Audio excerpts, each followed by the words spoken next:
Namcha.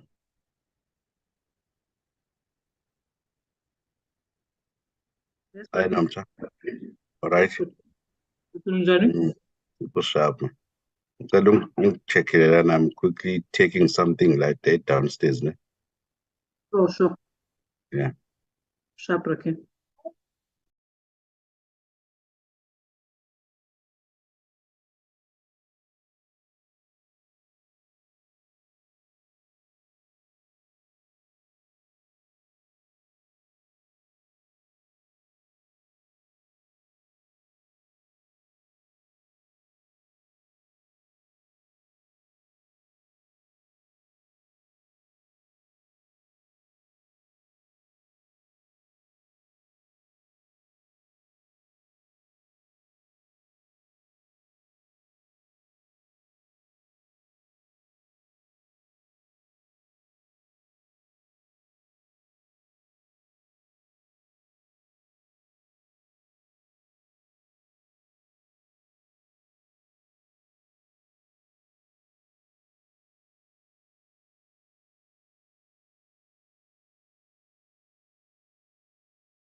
Good morning, everybody. Greetings, members.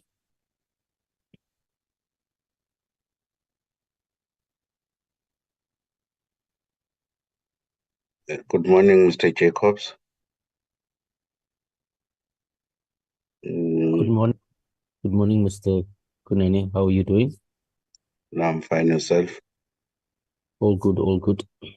I am still just waiting for members to come in so that we can elect an acting chairperson since the chairperson is not in. Okay, sure. Okay.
Good morning, King. How are you?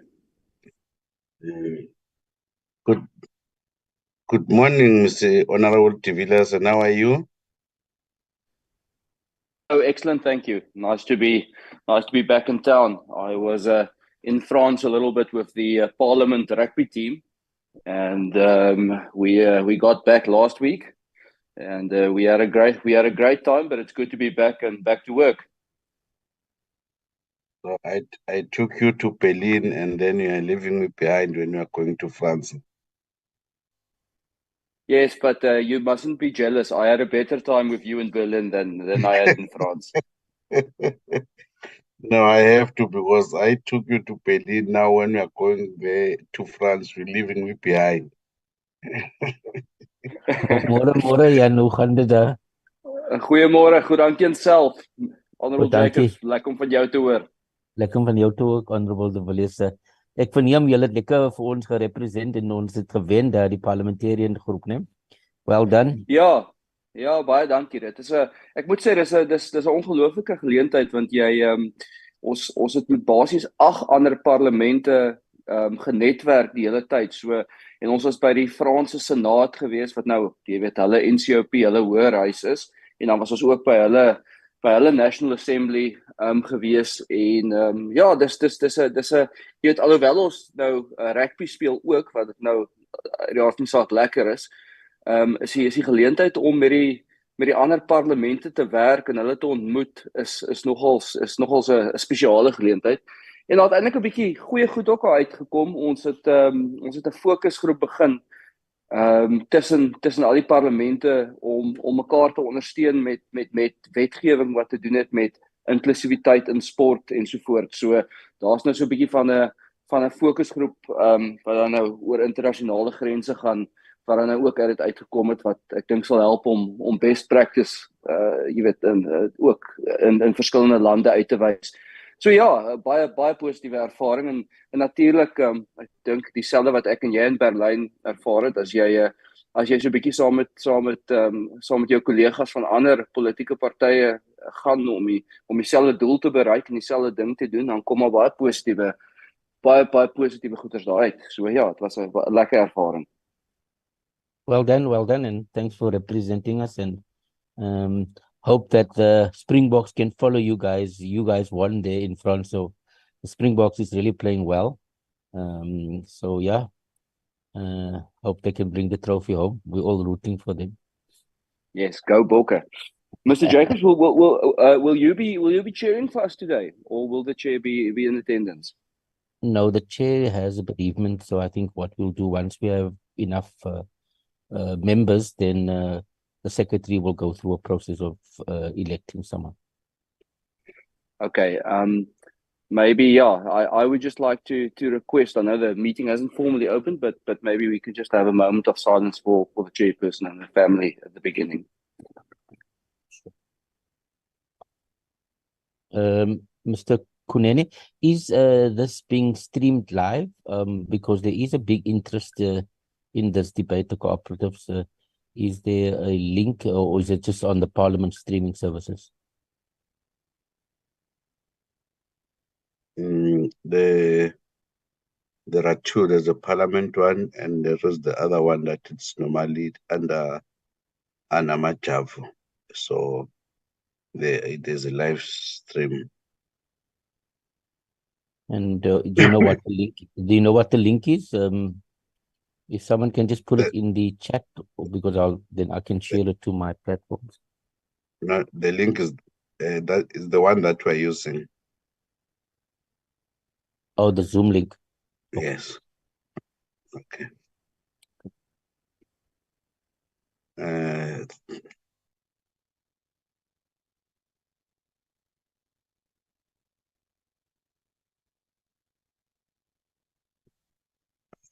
Honorable members, good morning.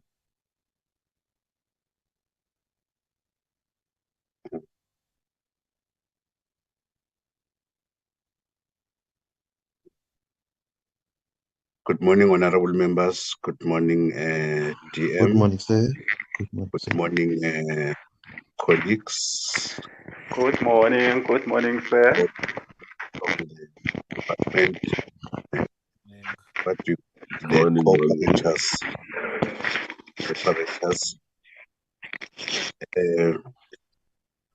It is with great sadness to inform the people on the platform that our chairperson lost her husband on Monday morning, and so because of that, she will not be able to be with us in this meeting. So I should think before we start everything, can we just have a moment of silence?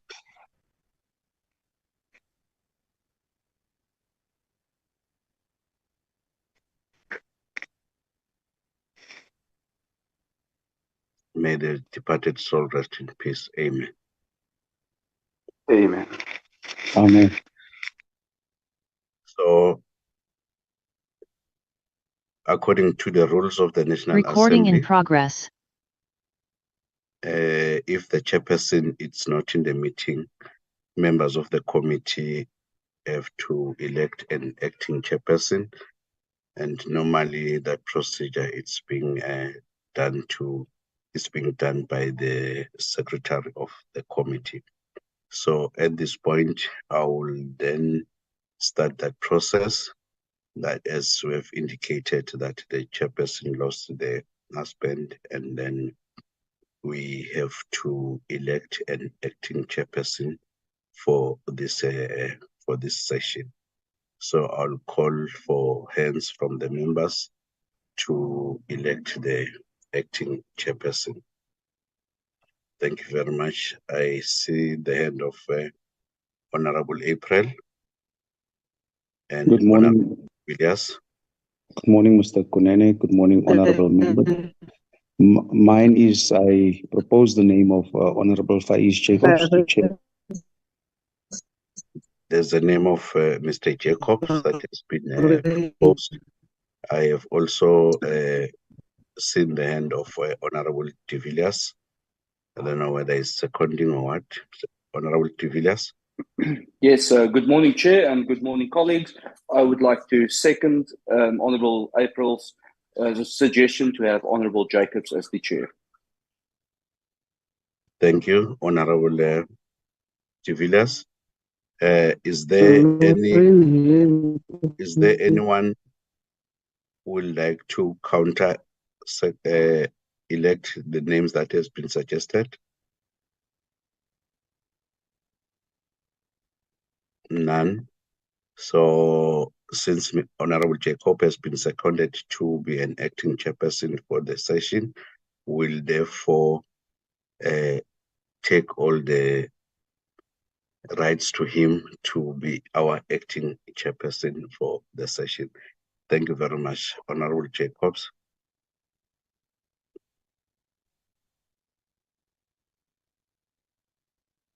Thank you. Thank you for the confidence in me, and thank you, everybody. Greetings again and good morning. Once more, I'd want to express our sincere condolences to our chair on the passing of her husband. What we'll do now is we'll ask Honorable Mr. Kunene just to share the program, the agenda with us, and then we'll take it from there. Members, here we have the agenda in front of us. Formally opened, we have a quorum. The purpose of today's meeting is mainly to get input from the cooperative sector. We are very excited to receive all these briefings. We're also looking at the adoption of the legislative program for the Small Enterprise Amendment Bill. That's also very exciting. So we have a full packed lineup today, and members,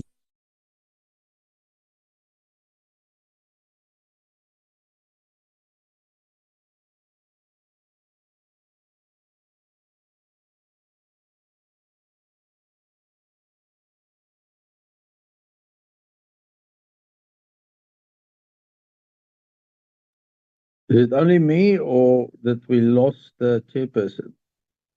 Even from my side, I've lost the chair. Maybe it's I network. think the last time he was calling for members to adopt the agenda, but I'll just check him online whether.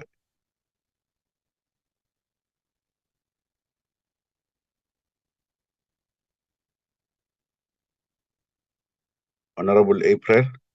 my apologies, colleagues. I think I've been lost. I think it's the network. I think it's the network problem.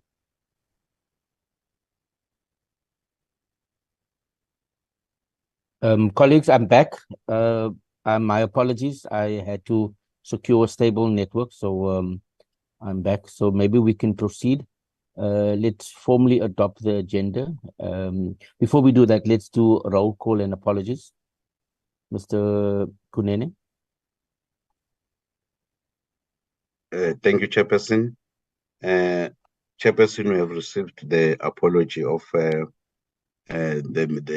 minister who is outside of the country, and then we are having Deputy Minister on the platform. However, they were indicating that she will also juggle around because she's supposed to be in the cabinet meeting. So those are the apologies that we have received. Thank you. Lastly, there is an upfront just to take a responsibility of omitting NACSA as one of the cooperatives. So they wrote to the chairperson and then I responded to them. However, they will be part of the meeting, but they didn't prepare the presentation. Thank you very much. Thank you very much. And all the apologies and roll call noted. Thank you, members, all of who are present. We want to acknowledge all our members. Also, a special word of welcome to the cooperative sector, all the role players. At the appropriate time, we will give you an opportunity to introduce the teams and also the organizations. And we are very excited to hear and listen to what is happening, the challenges, the concerns, and also the way forwards of the cooperative sector. This is a very important sector for us, and we haven't received a briefing in a long while. So we as members of this portfolio is very excited with the briefing.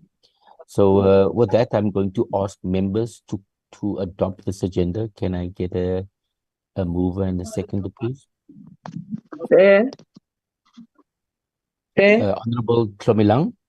I'm trying to raise my hand. I don't know what is happening with my gadgets. Morning, colleagues. I do move for the adoption of the agenda as presented to us with the apology. We are also accepting all the apologies that are presented. Thank you, Chair. Thank you, Honorable Tlomelang. Can I get a seconder?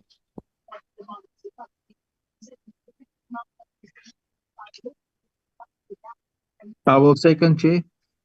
Thank you, Honorable Kruger. Here we have it, members. So we have our agenda adopted. What we'll do, we'll move immediately to the next point, is the consideration and adoption of the legislative program. I'm going to invite Mr. Kuneni, who will lead us on this matter. Thank you, Chairperson.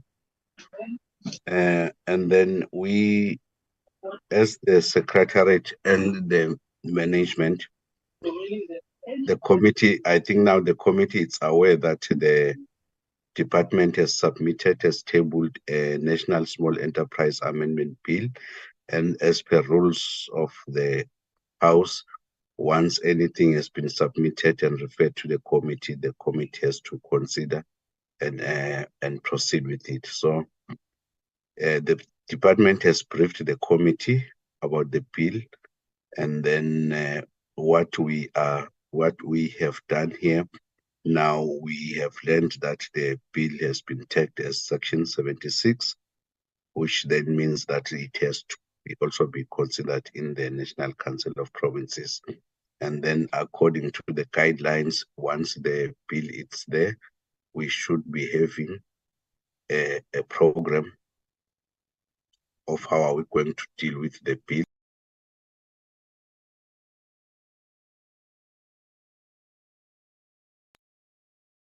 And then we has come up with this program. This program, it's a very draft, and it is looking at how do we have to exercise a public participation.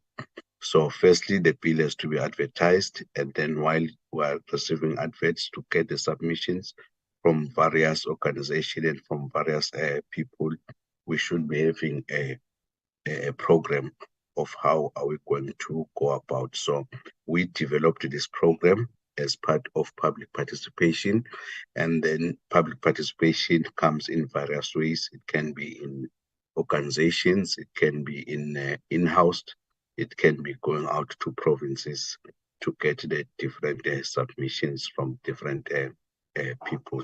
So what we have done, we have created this one. Members will see that it is very, very much congested because we are having a time frame of making sure that the bill is finalized before the end of this sixth parliament. So we've presented this looking at we can go to various provinces in different districts. For example, Limpopo, we've got 4 districts. And then Mpumalanga, we've got 3 districts. Northwest, there's 4 districts, municipalities. Gauteng, 4. Northern Cape, 4. Free State, 4. Eastern Cape, 4. KwaZulu-Natal, 4. And then Western Cape, 4. So it is not cast on stones that it can be in this fashion. It should be the decision of the committee whether we doing it according to the proposed dates, or we see to it maybe we look at the density of the enterprises, and then we look at pursuing that route. So according to what we have just drafted, we have thought that maybe to be able to at least finish by January. We can start from the Friday of the 27th of October, while we will start by advertising while the advert is going on, because the advert should be given 4 weeks. We can also start doing the public participation if we are going the route of going to provinces, to various people. So we have made this as a provision for members to look at it. It is a very, very tough one. If we cannot adopt it, maybe members are still going to look at it and come with suggestion. Then we can make a special meeting to adopt it with the inputs that members might have. We are trying to do these things because we do not want to make something that will end up putting us in court, being challenged, because most of the time, whenever we are considering a legislation, public participation, it's the key role in ensuring that that legislation is passed.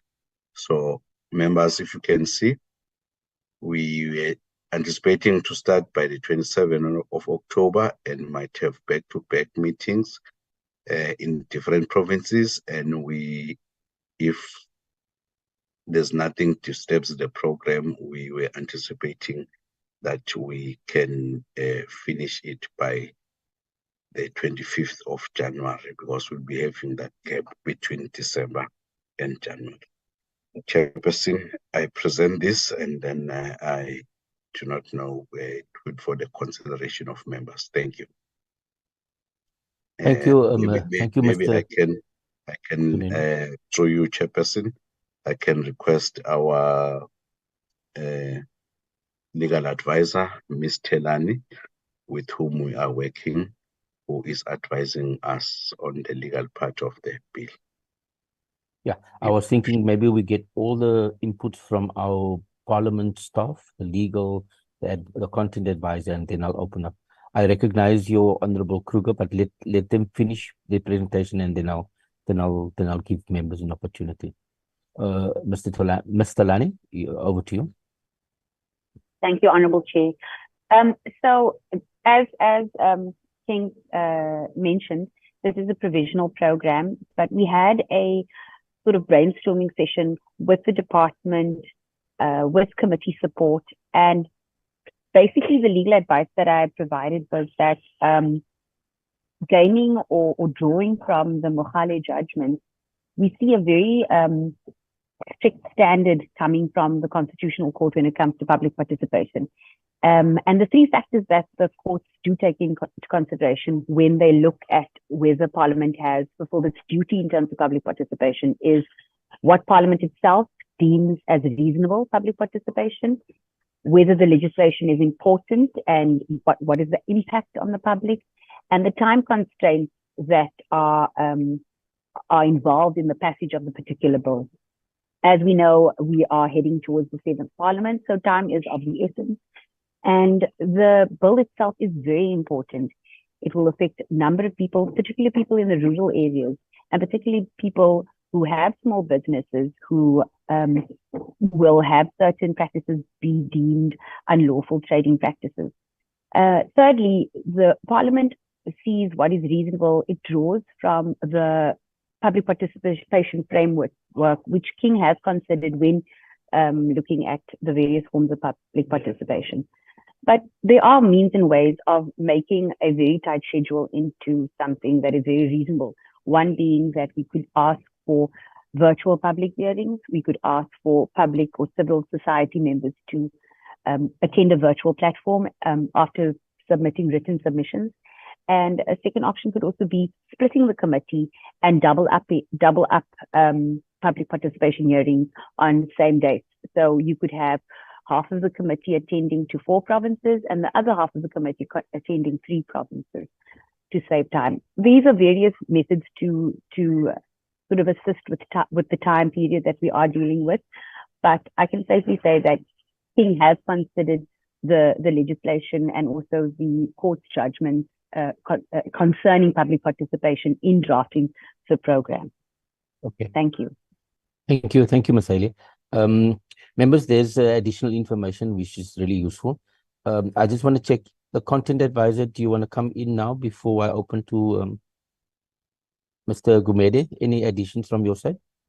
Morning, Chairperson. Morning, honorable members. Morning, colleagues. No, Chairperson. The two speakers, Telana and King, have covered me.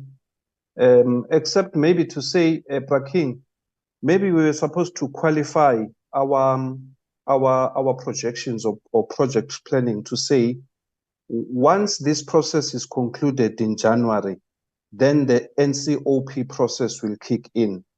Maybe for the sake of completeness going forward, after also consulting with my colleagues from NCOP, just to get an estimation of how long they will require in terms of the duration to finalize the bill. We also need to factor in that in our project planning so that we have a complete picture of how long this process, in terms of the duration, will require. But I'm covered, Chairperson. Thank you very much. Okay, great. Thank you so much. Honorable Kruger, I recognize you first. Thank you, Chair. I'm sorry about my video. It's not on because we struggle with network. Chairperson, I presume that the public participation is going to be, small businesses. Saying that, and I see you knock your head, why can't we do this public?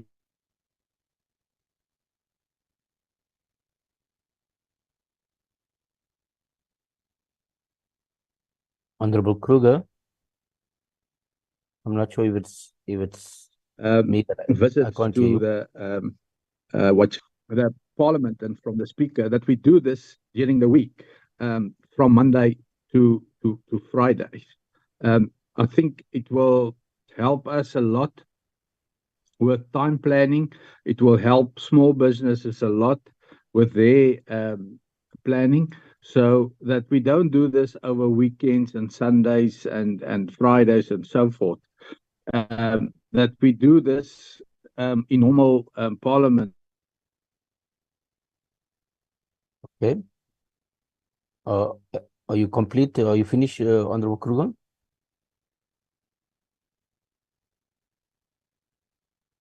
Will be, of course, a problem because it's caucus, but I can't see why we can't.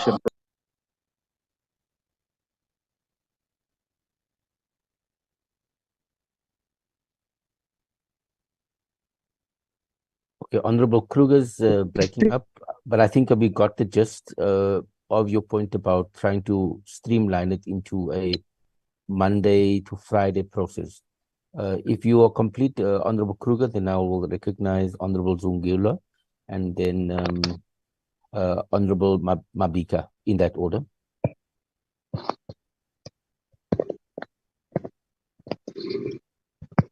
Honorable Zungula, you next. Thank you, Chair.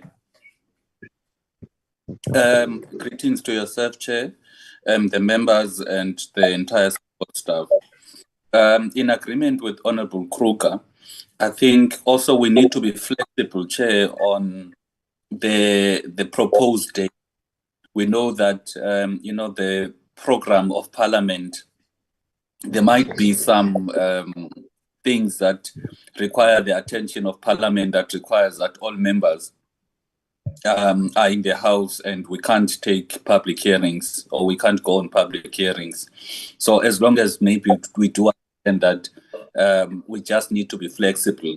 However, we would need your leadership in terms of dealing or engaging with the Chief Whip, the House Chair, so that the committee is allowed to basically work during the week instead of the weekends, because the weekends are busy, and we all know that most parties have already started preparing for the elections, and the weekends are critical in terms of those preparations. The other issue, Chair, is what the legal advisor spoke about. I would really encourage the point about the public education, because we find that most of the time, some committees, when they do public hearings, it's just an exercise of just ticking a box. There's no real public education that is done, and you find that most of the time, the people that contribute in the public hearings are not speaking to the bill. They speak about a whole lot of other issues, and that reduces the content that is required to actually guide the committee so that when it processes the bill, it is able to have the wisdom from the people.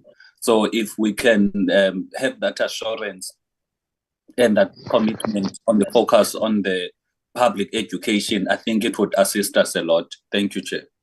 Thank you, Honorable Sungula. Then the next person is Honorable Mabika and then Honorable Lubengo, in that order. Honorable Mabika. Thank you very much, Chairperson. I think board members that have spoken before me have covered me to say, much as we are pressed by time, but it should also be noted that as we are moving towards elections next year, I think if not most of us, if not all of us as members, we have got political duties that we have also to undertake during weekends.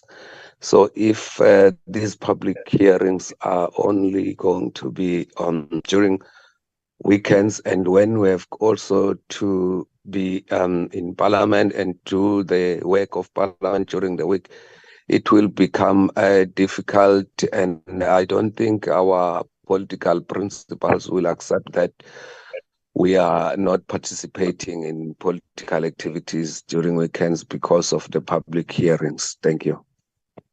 Thank you, Honorable Mabika. Honorable Lubengo. Chair, I've been covered, Chair, but actually I wanted to also say, more especially during the weekend, Sunday and Saturday, maybe if we can check time, because in the morning you will find that people will be busy doing funerals. On Sunday, people will go to church, but if we can check time, I think it will be advisable even to the community out there. Thank you, Chair. Thank you very much, honorable members, for all your submissions. I think what we'll do, if I can direct the portfolio committee staff, Honorable Kunene, that I think members are agreeing in principle. This is important, this is urgent, and we need to do this. So in principle, members are saying that we are available from October, and this process needs to be completed within the next 2 months. So we accept the time frame. We also note that our process must be adequate. Public participation must be meaningful, given the importance, as I think our legal advisor suggested, given the importance, we can't do a tick box, we need to do it properly. So we're asking members or the staff to rejig this plan. We're calling on ideally to have most of the work done during weekdays, from Mondays to Friday. We're also asking that we get special permission as this portfolio committee to work through the House Chair and the Chief Whip to actually prioritize this piece of legislation and the work required. Obviously, notwithstanding 3-line whips, I think we accept that. I think the point made about we all are also deployed with political work over weekends, and our parties are busy. So I think that must also be captured. Members are also saying that they don't want a tick box exercise just to get the bill there, but actually a public education, public awareness, empowerment process. So we need to take Parliament to our people, have meaningful engagement, and it must be a way of where we can educate, inform, and empower our communities and the importance of this bill. So I think with all of those inputs, we agree in principle with this concept. I think you need to go back to the drawing boards, try to do the same work, but in the weekdays. And with all of these things, I want us to agree in principle with this plan. And if that's okay, and the summary that I've made now, members, that we can proceed. I see Honorable Babalwa. I want to move off to this point, but please come in, Honorable Babalwa. Thank you very much, Chairperson. Mine is not, I'm agreeing with the members, with the inputs that they are putting.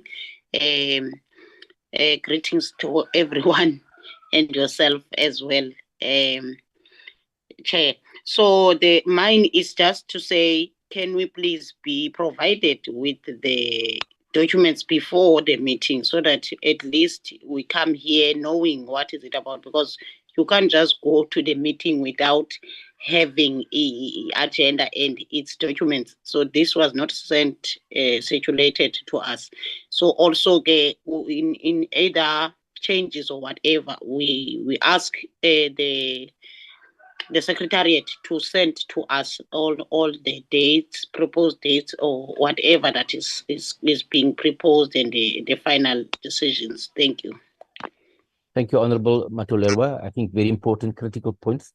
This is the first draft, so they will go back, but I think we'll put it on next week's plan, and also if members can, our officials can factor everything that the members have now raised and come up with a second draft, and then we can start engaging. But I think there is a commitment from all of us that this is also important work, and we will take it from there.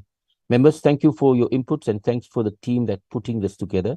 I also agree with Honorable Matulelwa that we as members need to also be trained in public hearing, and what is the do's and don'ts when we go into these spaces, and how do we ensure that we take Parliament to the people and have meaningful engagement. With that, Mr. Kunene, I think we can move to the next item on the agenda. Okay, thank you very much, Chair. Just one thing we've captured what members have raised. I was just trying to check from the members, because for this term, this is the last meeting as per parliamentary program. From next week, it will be a constituency period. Can we request the availability of members that maybe we have a special meeting during the constituency meeting period? Maybe either we can maybe have some meeting in the evening, or if they are very much tied with their different political work. Okay, good. I see Honorable Kruger. Do you want to quick respond to that? We just need to finalize logistics, so yes. let's get that going. Honorable Kruger? Yes, I hear what King say, Chairperson, but we heard all the other members of the committee. It's crunch time, it's political time. These 2 weeks are very important. It's before the registration of November. So, you know, I understand it's very difficult. I'm from a very rural constituency, far away from my own home. So sometimes I just sleep in my car. So it's going to be very difficult, Chairperson. And yeah, and you can vote for me. You must come to my constituency, and I can show you it's difficult. It's difficult time. So yes, I understand. If you can have that meeting after hours or late at night, 8 o'clock, then I agree. Thank you. Okay, members, I don't want us to engage in this further. I think we will deal with it appropriately through the Mr. Kunene and the Parliament PC Portfolio Committee communications, and we'll finalize the program. But I think we all agree that it is crunch time now. I think, members, I want to immediately hand over to the next item, which is the cooperative sector. We are very excited that we have all of the members in this space. We going to ask, I think we're going to start with the department. I'm going to invite the Deputy Minister to maybe make some opening remarks given that she's leading a political head leading this sector, maybe just make some open remarks, and then we'll go through all of these national cooperative associations. I think important for us as members is to get a sense of where a cooperative sector, what is happening in the cooperative, what are the challenges in the cooperative sector, what we as members of this portfolio need to know. There is talk of a merger between the cooperative and small business departments.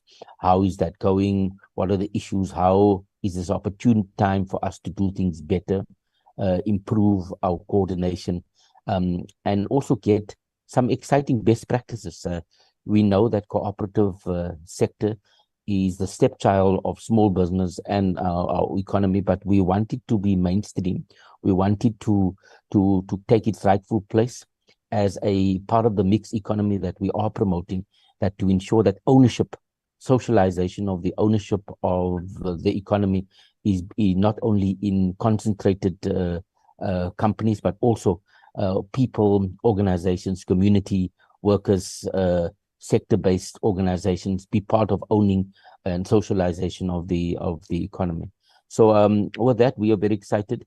We want to be economical with our time, so we don't want long-winded inputs. We want you to be short, sharp, and we'd want to have a lot of time to engage more collectively on the way forward. So what we'll do is, I think we'll give each one, I'm not sure, maybe 20 minutes or so with their presentations, and leave enough time for us to engage in all the presentations and also have a meaningful dialogue on what does this all mean for us and how do we take it forward. So with that, I'm going to hand over to Deputy Minister Co-operatives to just do her opening. Over to you, Minister, Deputy Minister. Thank you very much, Jefferson.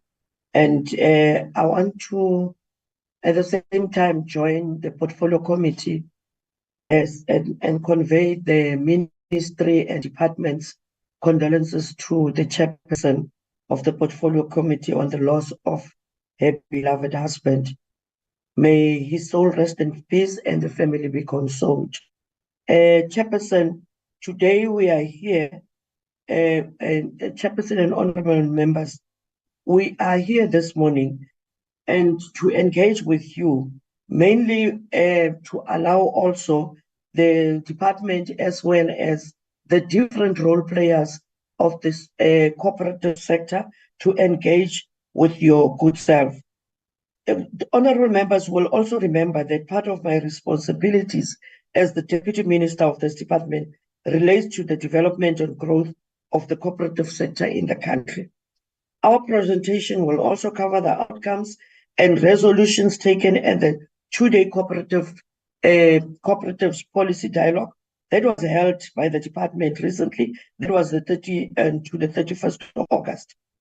The honorable members would allow me to mention to you a brief background of where this government why this government supports the cooperatives. The cooperative or the support of government to cooperatives that government has been providing. Chairperson, can I switch off my video? There's a unstableness of my. Sure. That's fine. I'm also interrupted by the CETA cabinet call.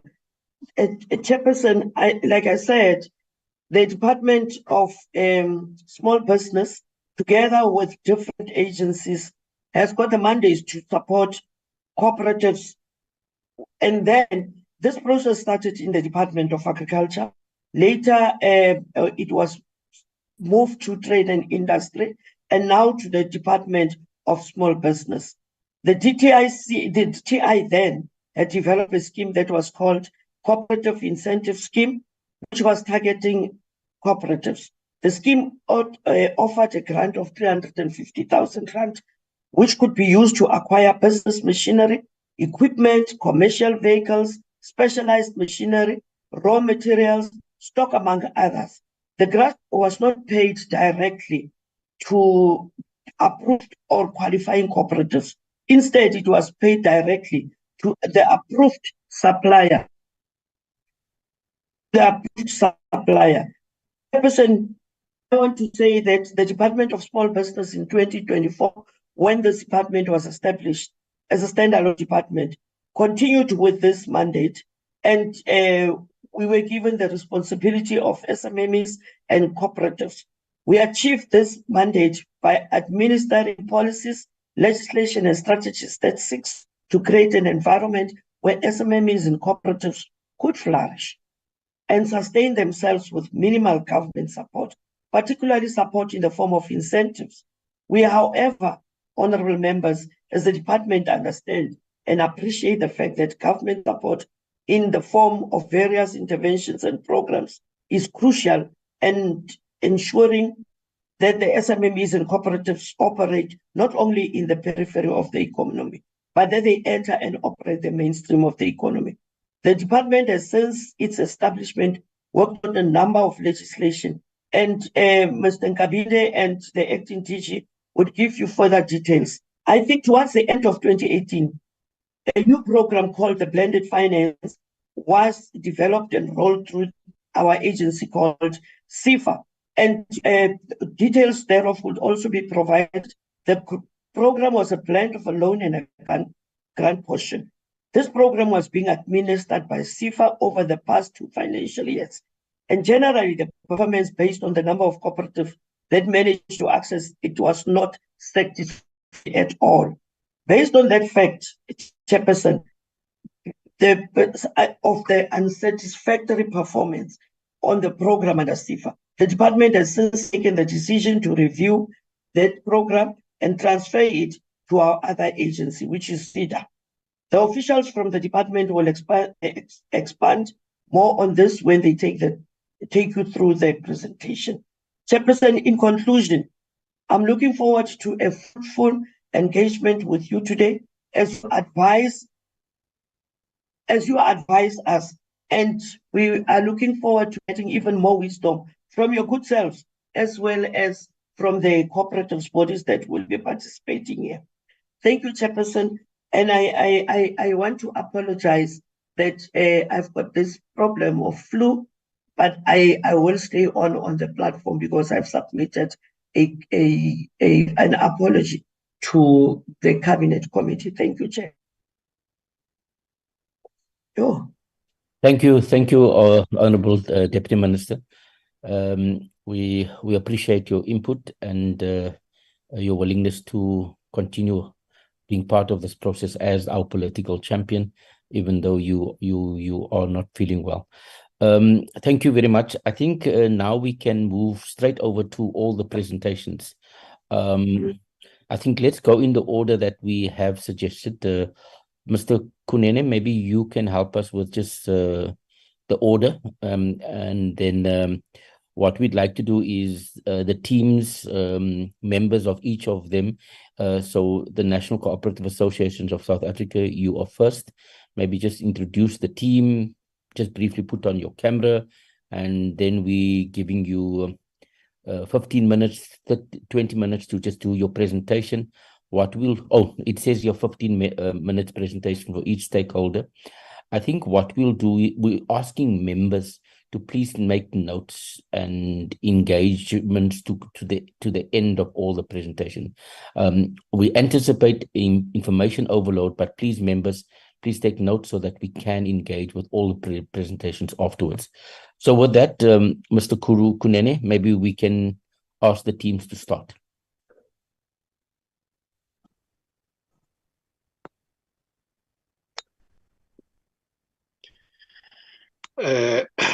Good morning, Honorable Chairperson and Honorable Committee. My name is Zakaria Matsela. I'm the President of the National Cooperative Association of South Africa, or NCASA in short. And I always like to start with the opening statement also, where we want to convey our heartfelt condolences to the Honorable Chairperson of the Portfolio Committee for her loss, and also the loss to the Portfolio Committee and also a loss to us as members of cooperative movement. And we simply say that may Mr. as well as soul rest in peace. And then moving forward, I'm going to request that then I close the video so that then we can engage further. Thank you, Chair. Thank you. Please proceed.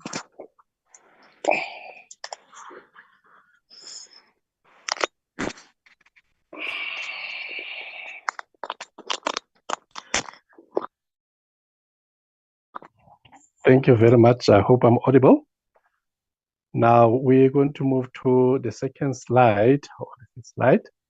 The slide briefly talks about the history of NCASA, where it comes from. And all right. Mr. Maklisa, we're not seeing any slides. Have you been given screen sharing rights? No, I haven't been, Chair.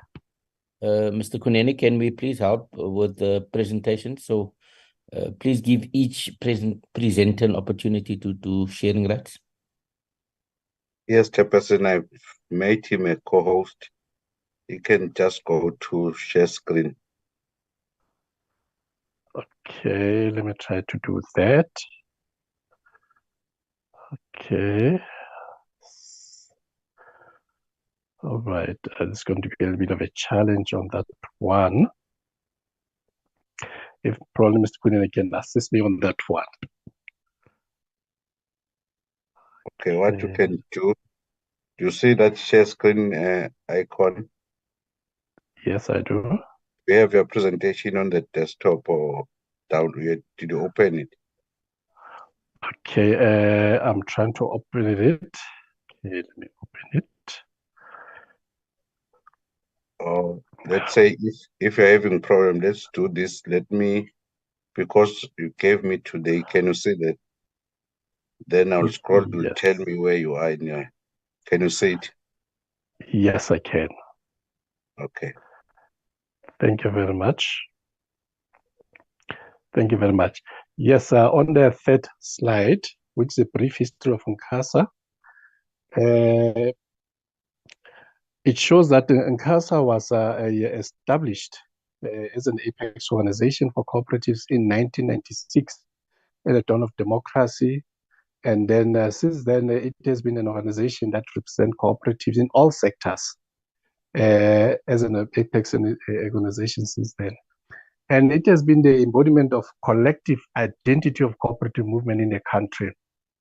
And as a result, it has successfully organized a number of national sector tertiary organizations from the housing sector, finance sector, burial sector, and the like. And it has been continuing to do that as and when we proceed right now.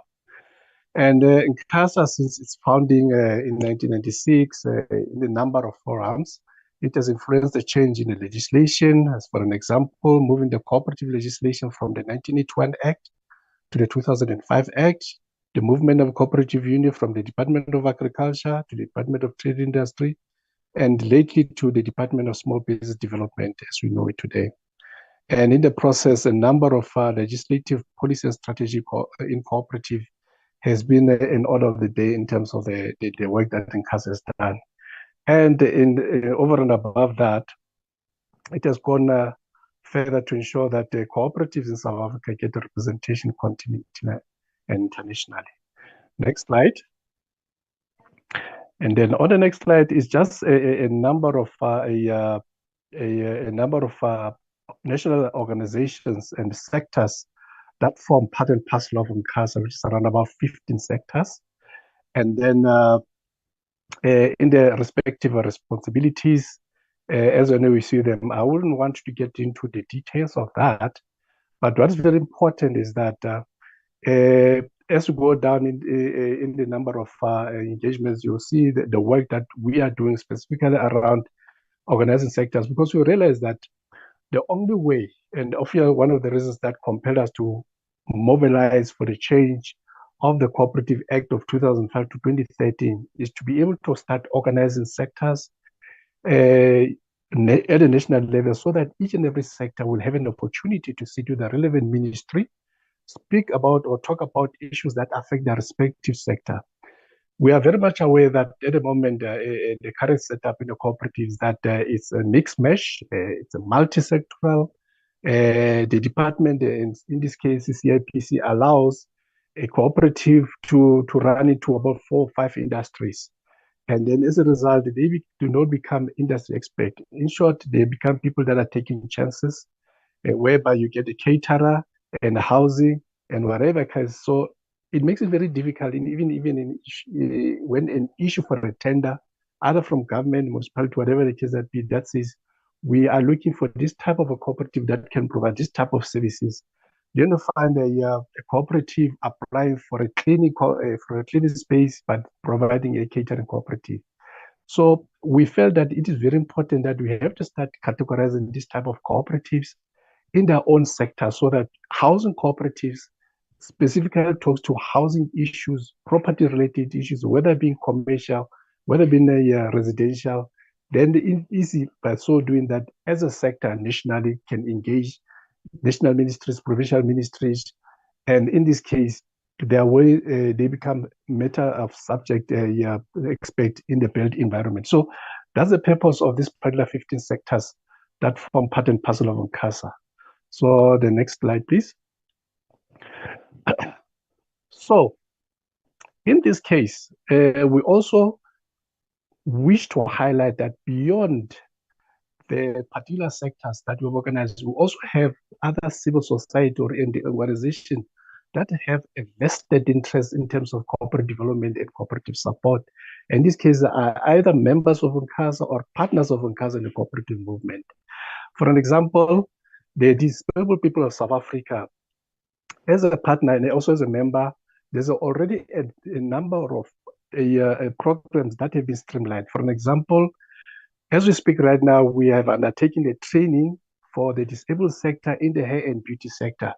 And they are doing marvelous job to such an extent that some of even requesting a request from other provinces, because we started piloting this in Gauteng, that other provinces also want to see that they want to see their disabled sector doing a particular way, because in most cases, this is one of the sector that is highly neglected, and then to a certain extent that they don't believe, society does not believe that these particular people actually can do something that can create job for themselves. So rather than to be treated as just stepchild citizens in the country, we are beginning to demonstrate that with proper reskilling or skilling, they can actually do particular types of sectors, in this case, create jobs for themselves. The National Women's Coalition also, for an example, we've earlier this year, I think in April, May, where we had a discussion as NCASA with an organization called NACSA, and with that particular purpose, it was then to bring a leadership of women into NCASA, because if you look around even now, the dominance of the so-called national structure is dominated by males. So we felt that it's high time that we should bring leadership, because when you look to cooperatives down there on the ground, majority of those cooperatives are actually women, but it becomes a problem when they have to take a leadership role. So as we speak right now, in NCASA, we're happy to announce that in the leadership is a 50-50 representation of women in the leadership of NCASA as an organization. Moving further, that we've already been engaged by a number of traditional authorities who also have a vested interest to be assisted in the rural areas to organize the youth women organization into a number of cooperatives so they can undertake a certain number of programs.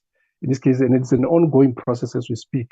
We also have a working relationship and a signed MOU with ISET, which is a well-known organization led by the former chair of the Portfolio Committee, in a number of fields, specifically the school training programs on agriculture. And also there's ACSA and UNISA, whereby we have started a program. Actually, we're going to start a program whereby a team of professors will then be able to develop a manual that will be utilized, or a mode that will be utilized as a training module to train cooperative leaders, because history and actual history has taught us that cooperatives that are very successful globally, they have gone to a rigorous training where they understand how cooperatives should be led.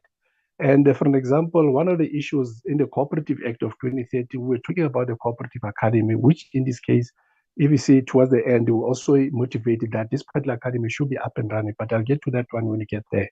And lastly, we are also a signatory to the African Continental Free Trade, specifically for cooperatives, continental. So that we begin to market our products in and around the products, the skills, the services amongst our continental counterparts in the in African continent. Next slide, please. And then these are the strategic objectives of NCASA as an apex organization, is to build and promote a conducive environment for the promotion and growth of cooperatives. The work that we've undertaken since our establishment in 1996, and further to build a united, diverse, strong, vibrant, progressive, independent, and autonomous cooperative movement. And also to develop policies, institutions, and services to the promotion of cooperative movement, and to communicate the models of cooperatives as key instruments in a social and economic transformation. And most importantly, to strengthen the relations with various partners, institutions, locally, continentally, and internationally. And also to foster relations with the civil society, the state, and the private sector. The next slide, please. So these are some examples of tertiary organizations that NCASA so far has managed to establish. I think it's just complementary of the earlier slide. So what's very important is that this particular organization is given a particular role and responsibility in terms of the work that we believe they undertaking. So the work of NCASA as an apex organization is then to provide the 5 pillars of the cooperative system.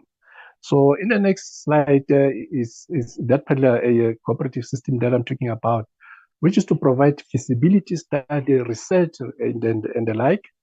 2, training and development, as I was talking about the cooperative leadership with the ACSISA and UNISA, to provide sectoral cooperative fund, to provide financial admin and other types of services, and also technical and expertise, and the database.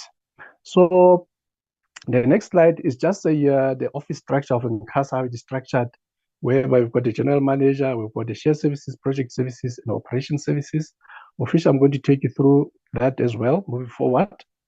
And then the next slide is just the national board structure, how it is structured and who's doing what in terms of the responsibility that we have been allocated each. Then moving to the next slide. Just complementary of what I've already indicated above in terms of members and partners of NCASA. Now, these are the programs that we as NCASA and the members, I mean, those organizations that we are saying are providing the facility and what, and all the tertiaries have, in this case, engaged in a number of work or programs as we speak right now. For an example, in the housing sector, NCASA is concluding the consolidation of needs assessment of all housing cooperative projects. If you remember, in the 2019 State of the Nation address, the president of the country gave the housing sector under NCASA as particular role to say that that particular housing sector, which is SACA and the Department of Human Settlement led by the Housing Development Agency, we were given 5 years to have developed 500,000 houses using the People's Housing Process. That doesn't happen. As a result, then we need to be able to give the reasons why it hasn't been happening.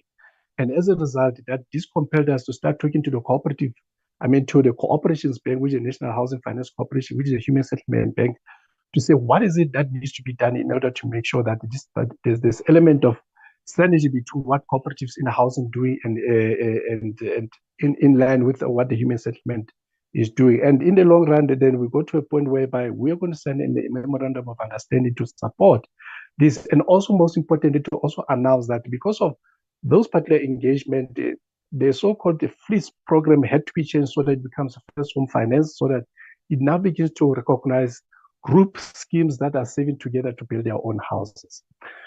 There's an element that is very important with an issue of sponsorship. It's a well-known fact that in the country, there's a huge dominance of this particular sector by foreign nationals, and in most of the time, you always put a collision course with the South African citizens who also want to get into the sponsorship. So I've brought our chief operating officer, who I'm going to request just 2 or 3 minutes to take you through to understand, to help you and the committee, the honorable committee, understand the roles that we are doing with these 25,000 spaza shops that we are busy as we speak right now in the country, busy with the permission, Chair.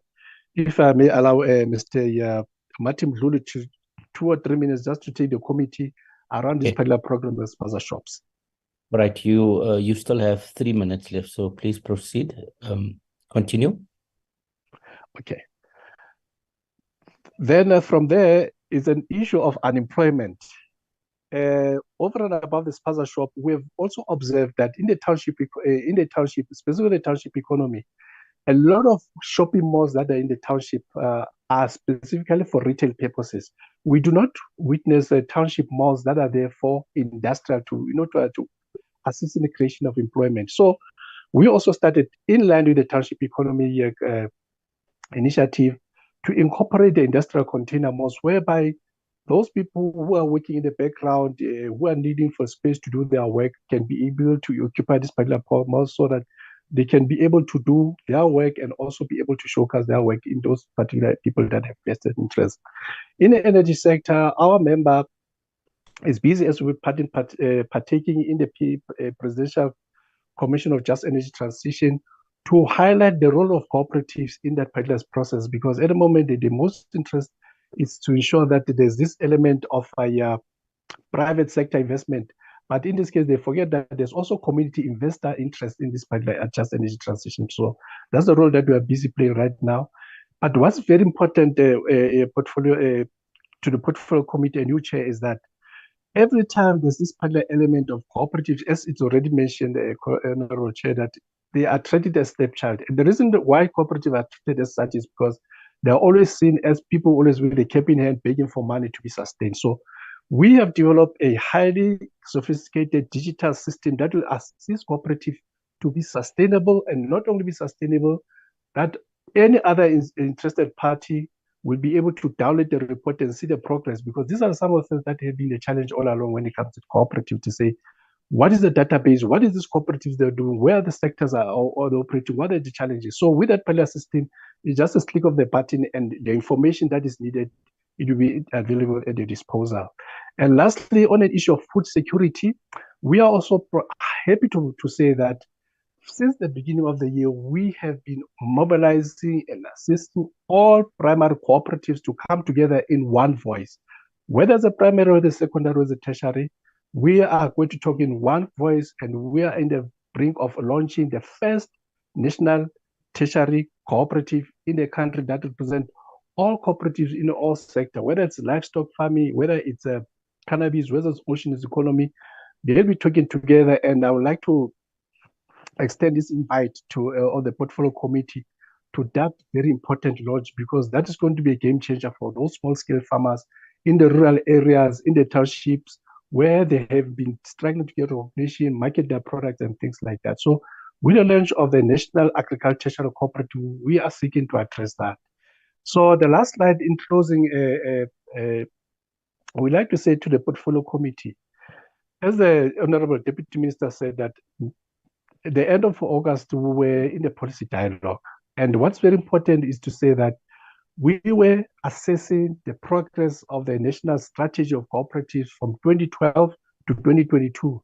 Unfortunately, as it has been, the result has not been that desired. It's not has been as much desired as we wanted. And it's probably on the same premise that say cooperatives are also a stepchild of the department. And we're also going to engage further, specifically on this particular small enterprise amendment bill, because there's a number of issues that would like to be elevated that do not sit well as a cooperative member in the country. And most important, to begin to issue and remove this mentality of stepchild type of the department, so that once cooperatives are seen as, as some sort of intervention that will create employment, that will create sustainability, that will remove people out of poverty, and ensure that communities out there can also come together and actually be the master of their own destiny. So with the cooperative strategy of 2023, we are simply saying that there isn't much that we can say, even including the Cooperative Act of 2013, because all the things that in the Act, all the things that have been the strategy has not been implemented. And we believe that once they get implemented, we're going to see a very thriving cooperative movement in the country. With those particular words, I would like to reiterate our invite to the Portfolio Committee to say that please can you join NCASA as an apex organization towards the launch of the National Agricultural Tertiary Cooperative the end of October. With those few words, I'd like to say thank you, Chair, and the Honorable Committee. Thank you, Mr. Masela, for those informative presentations. Members will surely engage with both your invitation and also the presentation. Members, I'm not going to try to push, but we also mindful of time. So without engaging on this presentation, let's get the next presentation.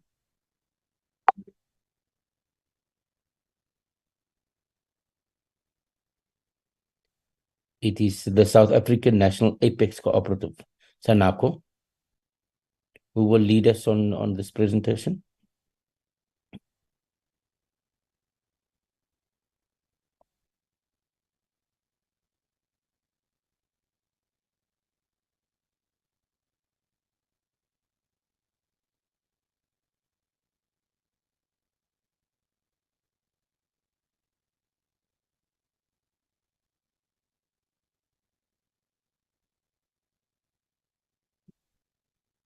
Can I get an indication, SANACO? Who's the presenter for SANACO?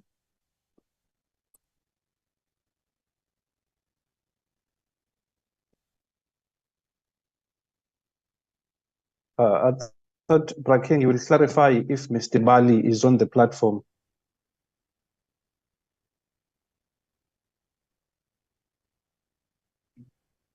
Yeah, I was checking on him. I can't see him in the platform. It's just that some they've entered with the phones and what, but his name does not appear here. Maybe we can move to the next one, Chairperson. Okay, who's next?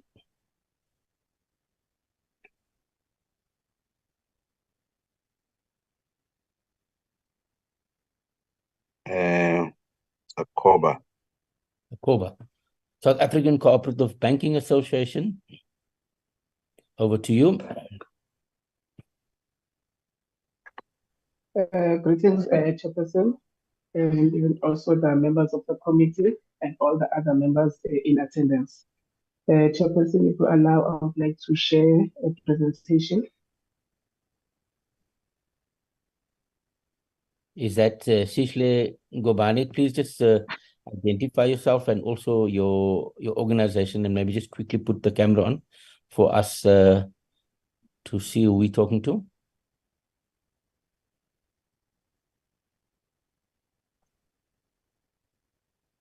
Thank you, Chair. My name is Sishle Ngobane. I am representing both SACOBA as well as the NSCB. I have prepared a presentation, Chair, and I would like to share it if it's okay with yourselves. Okay. Sishle, I'm not in a position to see you. I only see the golden bridge of San Francisco. Okay, there we can see you. All right, and so Perfect. It's two organizations. So it's the Banking Association, and what's the other organization? The first one is the SACOBA, South African Cooperative Banking Association. And then the second one is National Secondary Cooperative Bank. So I'm going to be doing both presentations. Cooperative Bank. All right. NSCB. Okay, over to you. You have your 15 minutes starting now, and welcome again to the Parliament Portfolio Committee. Please proceed. Do you have sharing rights? Thank you so Yes, much. Yes. Thank you very much again, Chairperson, for the opportunity to make this presentation. We must indicate to ourselves that we were invited again in last year to make the presentation. So most of the things that you are presenting here is more of reminding yourselves of what we had presented to yourselves and those things that have not yet been implemented.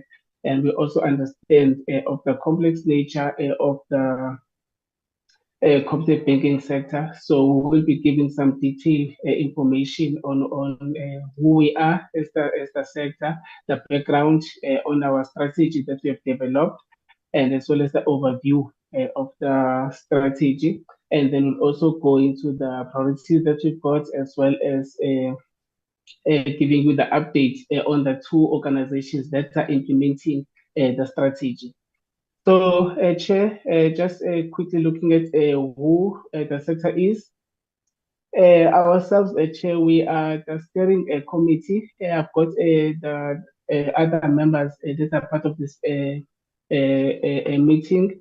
The chairperson of the NCB, the name is Mr. Sandile Njangase. And then we've also got the chairperson of SACOBA, whose name is Popio Mofokeng. So they're part of this meeting. We've also got other members that are also here. So ourselves, we call ourselves the Sector Strategy Implementation Steering Committee. So our work, Chair, is technically supported by the CBDA, Cooperative Bank Development Banking Agency, the World Bank, as well as the Doratamana Cooperative Agency. The steering committee, as I've indicated, we are now chaired by Mr. Njangase and Mr. Mofokeng. So what are cooperative banks, Chair? Just briefly, Chair, the cooperative banks, also known as the CFIs, CBIs, and the SACOs, are financial cooperatives that are collectively owned and democratically controlled by their members. So which means, Chair, that the members, they save together, and then from their savings are then able to lend each other. Our main existence of the cooperative banks, Chair, is to serve the members and not necessarily from the for-profit. And we are currently regulated under the Corps Bank Act, the National Credit Act, and the Cooperatives Act. The Cooperation Bank is legally formed by a minimum of 200 people and a minimum of 5 million deposits. This has been changed from 1 million from 2022, from 2023 is now 5 million. And these members, they then join together in a common bond to provide banking services to each other. And if a cooperative bank has not reached that 5 million in deposits, share, we are then able to register initially as a CFI, which is a cooperative financial institution, which only requires a minimum of 200 members, as well as 100,000 in share capital. Common bond share, it means that members, they need to be a component of membership is by a community, association, or workplace, which is a legal requirement. So just to give a background, Chair, to the core banking sector development strategy. Chair, the strategy was formed in March 2021 during the multi-day in Indaba, where over 100 participants from the cooperative banking sector reviewed, discussed, and chose the developmental growth path forward for the movement. There was a unanimous support, Chair, at the National Indaba for the vision, which has targeted approach for cooperative banking institutions to serve workers and communities. And then, Chair, following the Indaba, the sector strategy implementation steering committee was then formed and developed the components of the strategy. And by looking on how the sector should be organized, the immediate needs of the sector, and how the strategy should be organized to develop and promote the cooperative banking. This strategy, Chair, is growing the cooperative banking sector, recognizes the broader environment in which financial services are occurring in 2021, and also including the impact of the unfortunate COVID-19 on the ability of people to repay their loans and the operational and financial capabilities of the sector. The sector, Chair, the sector strategy, Chair, also benefited from the survey conducted by the CBDA, working together with the World Bank, of what members and potential members are looking for in their cooperative banks. A survey fed into the process, forming the strategic direction of the sector. Chair, this is actually the first time since the passing of the Cooperative Banks Act in 2007 that we have a cooperative banking sector strategy, which is owned by the sector and supported by government as well. So, Chair, what is the state of the cooperative banking development in the country? International experience, Chair, it shows that cooperative banking development can be classified in 3 stages. We've got the nascent development stage, which is characterized by small asset size, tight common bond, as well as a strong voluntarism, basic savings, and loan products. And then the second stage of development is called the transition development stage, which is characterized by large asset size, shift in regulatory and state of support, framework adjustments of to common bond, and greater product development, professionalism of the support and representative bodies.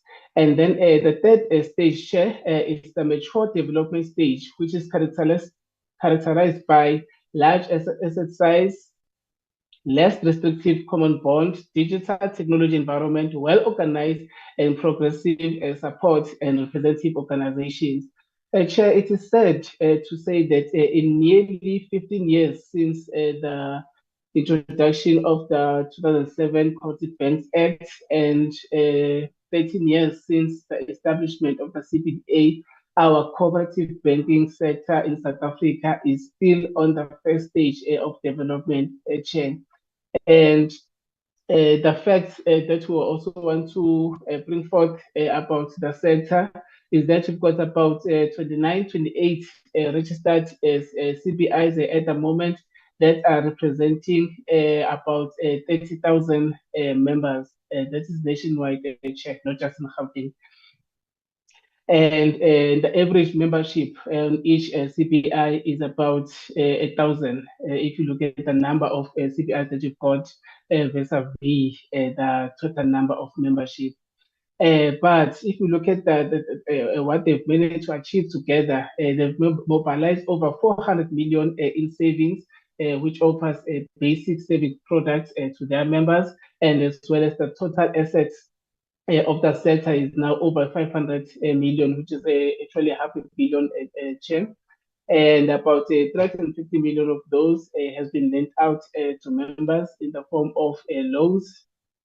And the majority of these loans are personal loans, but there has been now a trend move towards productive loans, which is enterprise loans as well as the housing loans. However, relative to the assets in the sector, lending is still very, very low. Most registered CBIs, Chair, are mostly organized as community-based banks or by association banks, such as trade unions-based CBIs, as the common bond of the membership. There are also workplace and employer-based CBIs, and the sector, Chair, is mostly concentrated in Gauteng as well as in KwaZulu-Natal. Chair, the challenges that are facing the sector, the first one, Chair, we can say that is the identity, where you find that there are just too many names that are given. There are just too many names that are given to the sector. So if you look at it, most recently, we've also got the National Treasury that amended the Cooperative Banks Act to include a new name, which means the same thing, which is the Cooperative Financial Institution, which is the CMI. And if you look at this term, Chair, if you look at it has no it has no legal precedence internationally, which means that if you check at other countries, you will not see where they use this name. And what we feel is that the use of these many names is only serves to confuse the members as they're trying to identify as to who are we. And then the second one, Chair, is on the regulatory and legal and support environment. Chair, we have noted and accepted that there is the measure that is coming up, which is about to be finalized between the CBDA with other entities of the ministry on the small business development. However, there are some positives that we're expecting here because we are told that the main functions of the CBDA are to be carried into the measure, and they will include promoting registration to regulate representative bodies, facilitation, promote and fund education and training to enhance the work of the cooperative financial institutions, and to also accredit and regulate support of accreditation, and to provide liquidity support to registered CPIs through loans and grants. So these envisaged amendments of the Cooperative Banks Act on the CBDA must be aligned with the amendment. Sorry, quickly, can I ask that Mr. Kunene, we just enlarge the slides because I see the Deputy Minister request that we can't read from the presentation. And Honourable Member, we have about 7 minutes left, and I see you have 25 slides. So we're also asking you to manage your time a little bit better. Continue.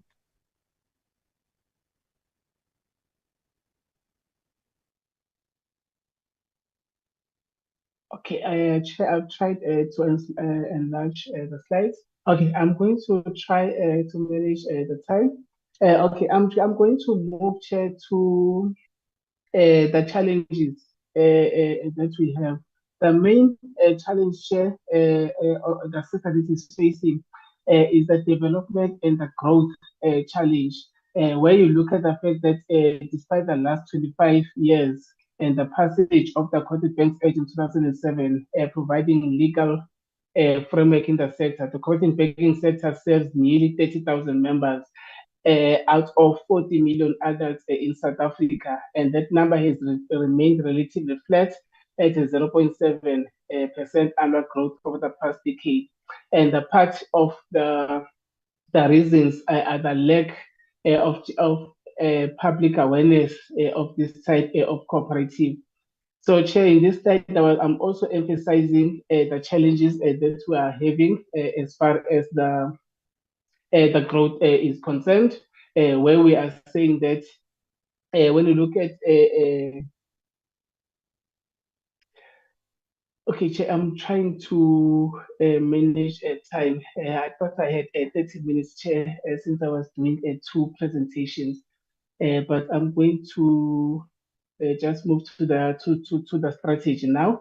Chair, on the issue of the strategy that was adopted, its vision is to promote economic and financial inclusion for workers and mixed income communities through quality and cooperative banking. And the target for the sector, Chair, it will serve 400,000 workers of mixed income communities by 2030.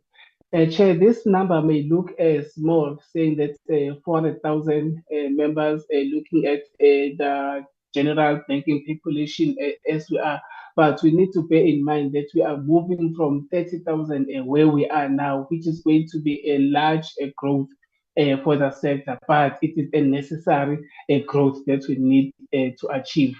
And then on the pillars of the strategy, Chair, we've got 3 pillars, which is product and IT systems, because we noted that the products that we're offering in the sector are very basic, and we do not have the state-of-the-art IT system that we need. And then the second pillar is robust sources of funds. Here we noted that the sector is unable to offer good quality loans to its members. And then the third one is digital delivery channels, which will assist the sector in providing quality services to its members. And then the enablers, Chair, that we identified, there are 3. The first one is secondary core bank for scale. The second one is access to financial infrastructure. And then the third one is support and representative organizations for advocacy and training. And then the fourth one is tiered licensing and proportional supervision. So enabler number one is what the proposed National Secondary Cooperative Bank is addressing.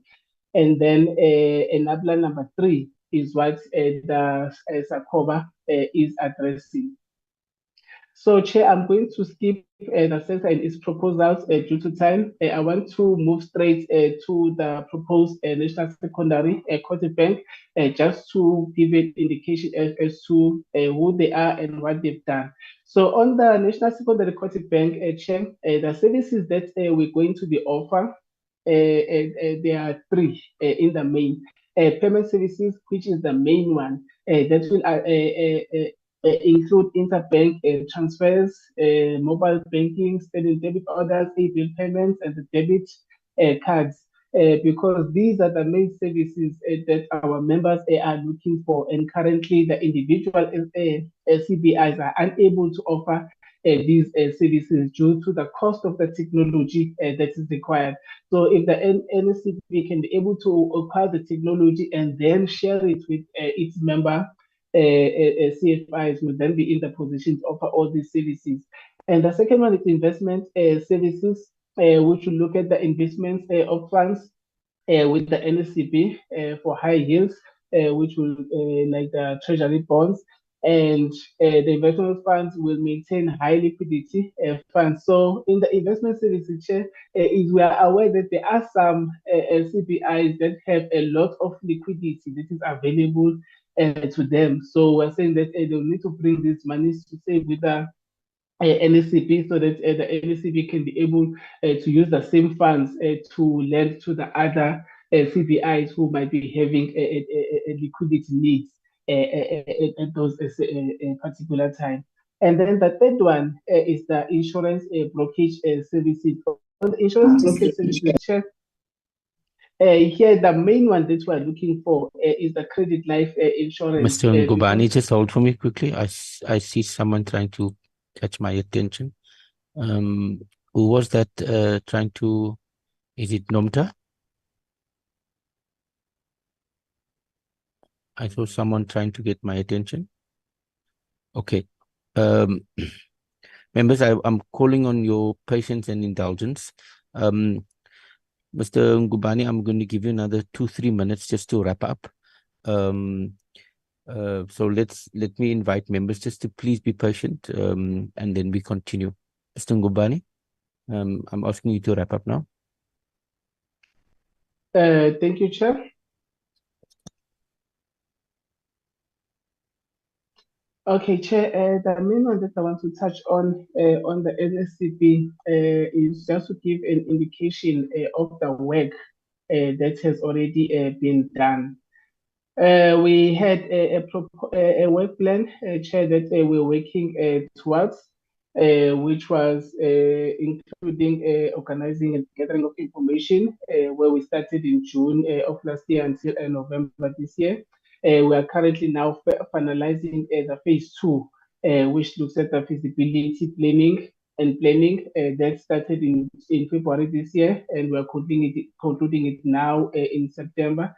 So the main goal, Chair, here now is to ensure that by next month, which is October, we enter phase 3 by holding a formation meeting and also electing the board and the committees, and then submitting the application to the Prudential Authority for registration. And just 1 minute, Chair. Another organization that you've got is the SACOBA, which is the South African Cooperative Banking Association, and they're implementing the enabler that says that we need to have a representative body. We're not saying that we have not had representative bodies before. We have had that, and the last one was NCASA, But what we are saying that currently we are not seeing an active representative body, and when we went to Indabache, the members, they took a resolution that said that we need to form a representative body that is going to be able to represent its members in the forums like these ones, the body that is going to be able to offer support to its members, the body that is going to be the voice of the whole sector instead of the sector engaging on an individual basis. Chair, my apologies for failing to manage my time, but I appreciate the opportunity to make the presentation. Thank you very much, Chair. Thank you for your patience, Mr. Ngobani. Look, I think we want to get all the voices in the room, and certainly this is not going to be your last, so you will engage with members. So please share the presentation also to the staff. Members, I think let's get the next presentation, but thanks for that. So that is the presentation on the banking cooperative sector. I think the next one is German Cooperative Reisenden Confederation, GGRV. Over to you. Yes, thank you very much. Much appreciated. Let me just put it over. Yes, Honorable Chair, honorable members of the Portfolio Committee, thank you very much for inviting us as well. We're going a bit away from the South African sector organizations and going towards, well, we are called DGRV. We are the Apex organization as well, like the other ones who have presented, just not of South Africa, but of Germany. So we represent the German cooperative sector with roughly around about 20 million members. And here in Southern Africa, and you know, in particular in South Africa, we work with German government funds to support cooperatives, its structures, and the departments working on the enabling environment for cooperatives in South Africa, but also in neighboring countries. I only have 2 slides, so I won't even share it. I will share it later for you to appreciate it. You know, some of the things I have said. We, as said, are funded by the German government, always in 3-year periods. So currently we are in a project phase 22 till 24, and already starting engagement with selected partners regarding a possible prolongation for 25-27.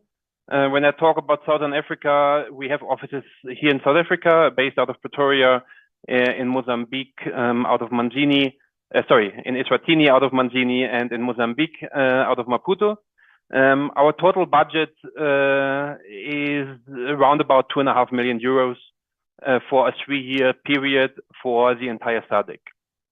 I just mentioned that to mention that we're not that big financially. Partners in South Africa we currently have standing agreements or memorandums with COCTA, the cooperative governance arm, as well as the traditional affairs arm, with the National House of Traditional and Khoisan Leaders, and with several provincial departments where we currently focus on the provinces of KwaZulu-Natal, Eastern Cape, and Gauteng. And there would be the economic development departments in their various names and forms in the provinces. What are we doing in South Africa? We engage with different partners when it comes to trainings and capacitation measures, for example, in governance, pre-incorporation, etc. We facilitate regional exchanges and peer learning, because you don't always have to travel to the global north to see how something can work, but we have neighbors in Southern Africa and also in East Africa, where the cooperative sector has, you know, has matured over the last couple of decades to a point where it is a real factor and an important factor when it comes to the development and the economy as a whole.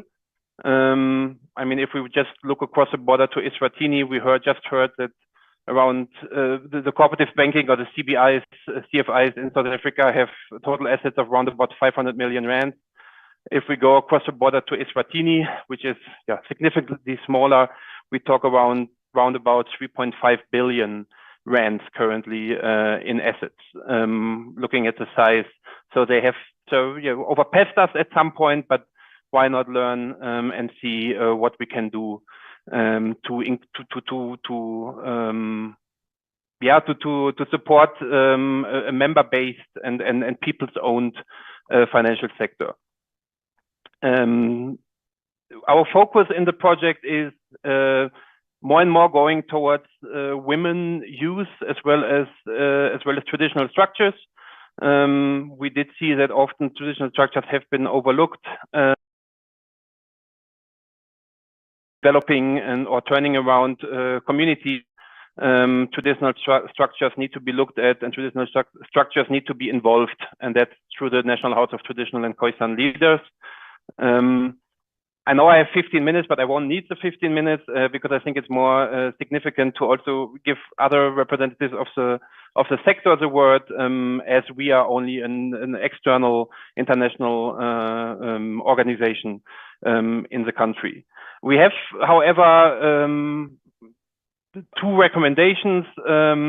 I think one important recommendation, which we saw and which we also discussed with a lot of partners, is data. We believe data is key, and data collection and also the interpretation of data is necessary. Also, if you look at policy decisions for the honorable members, for example, because currently the latest numbers we have when it comes to cooperatives are from 2008, done by DTI back in the day.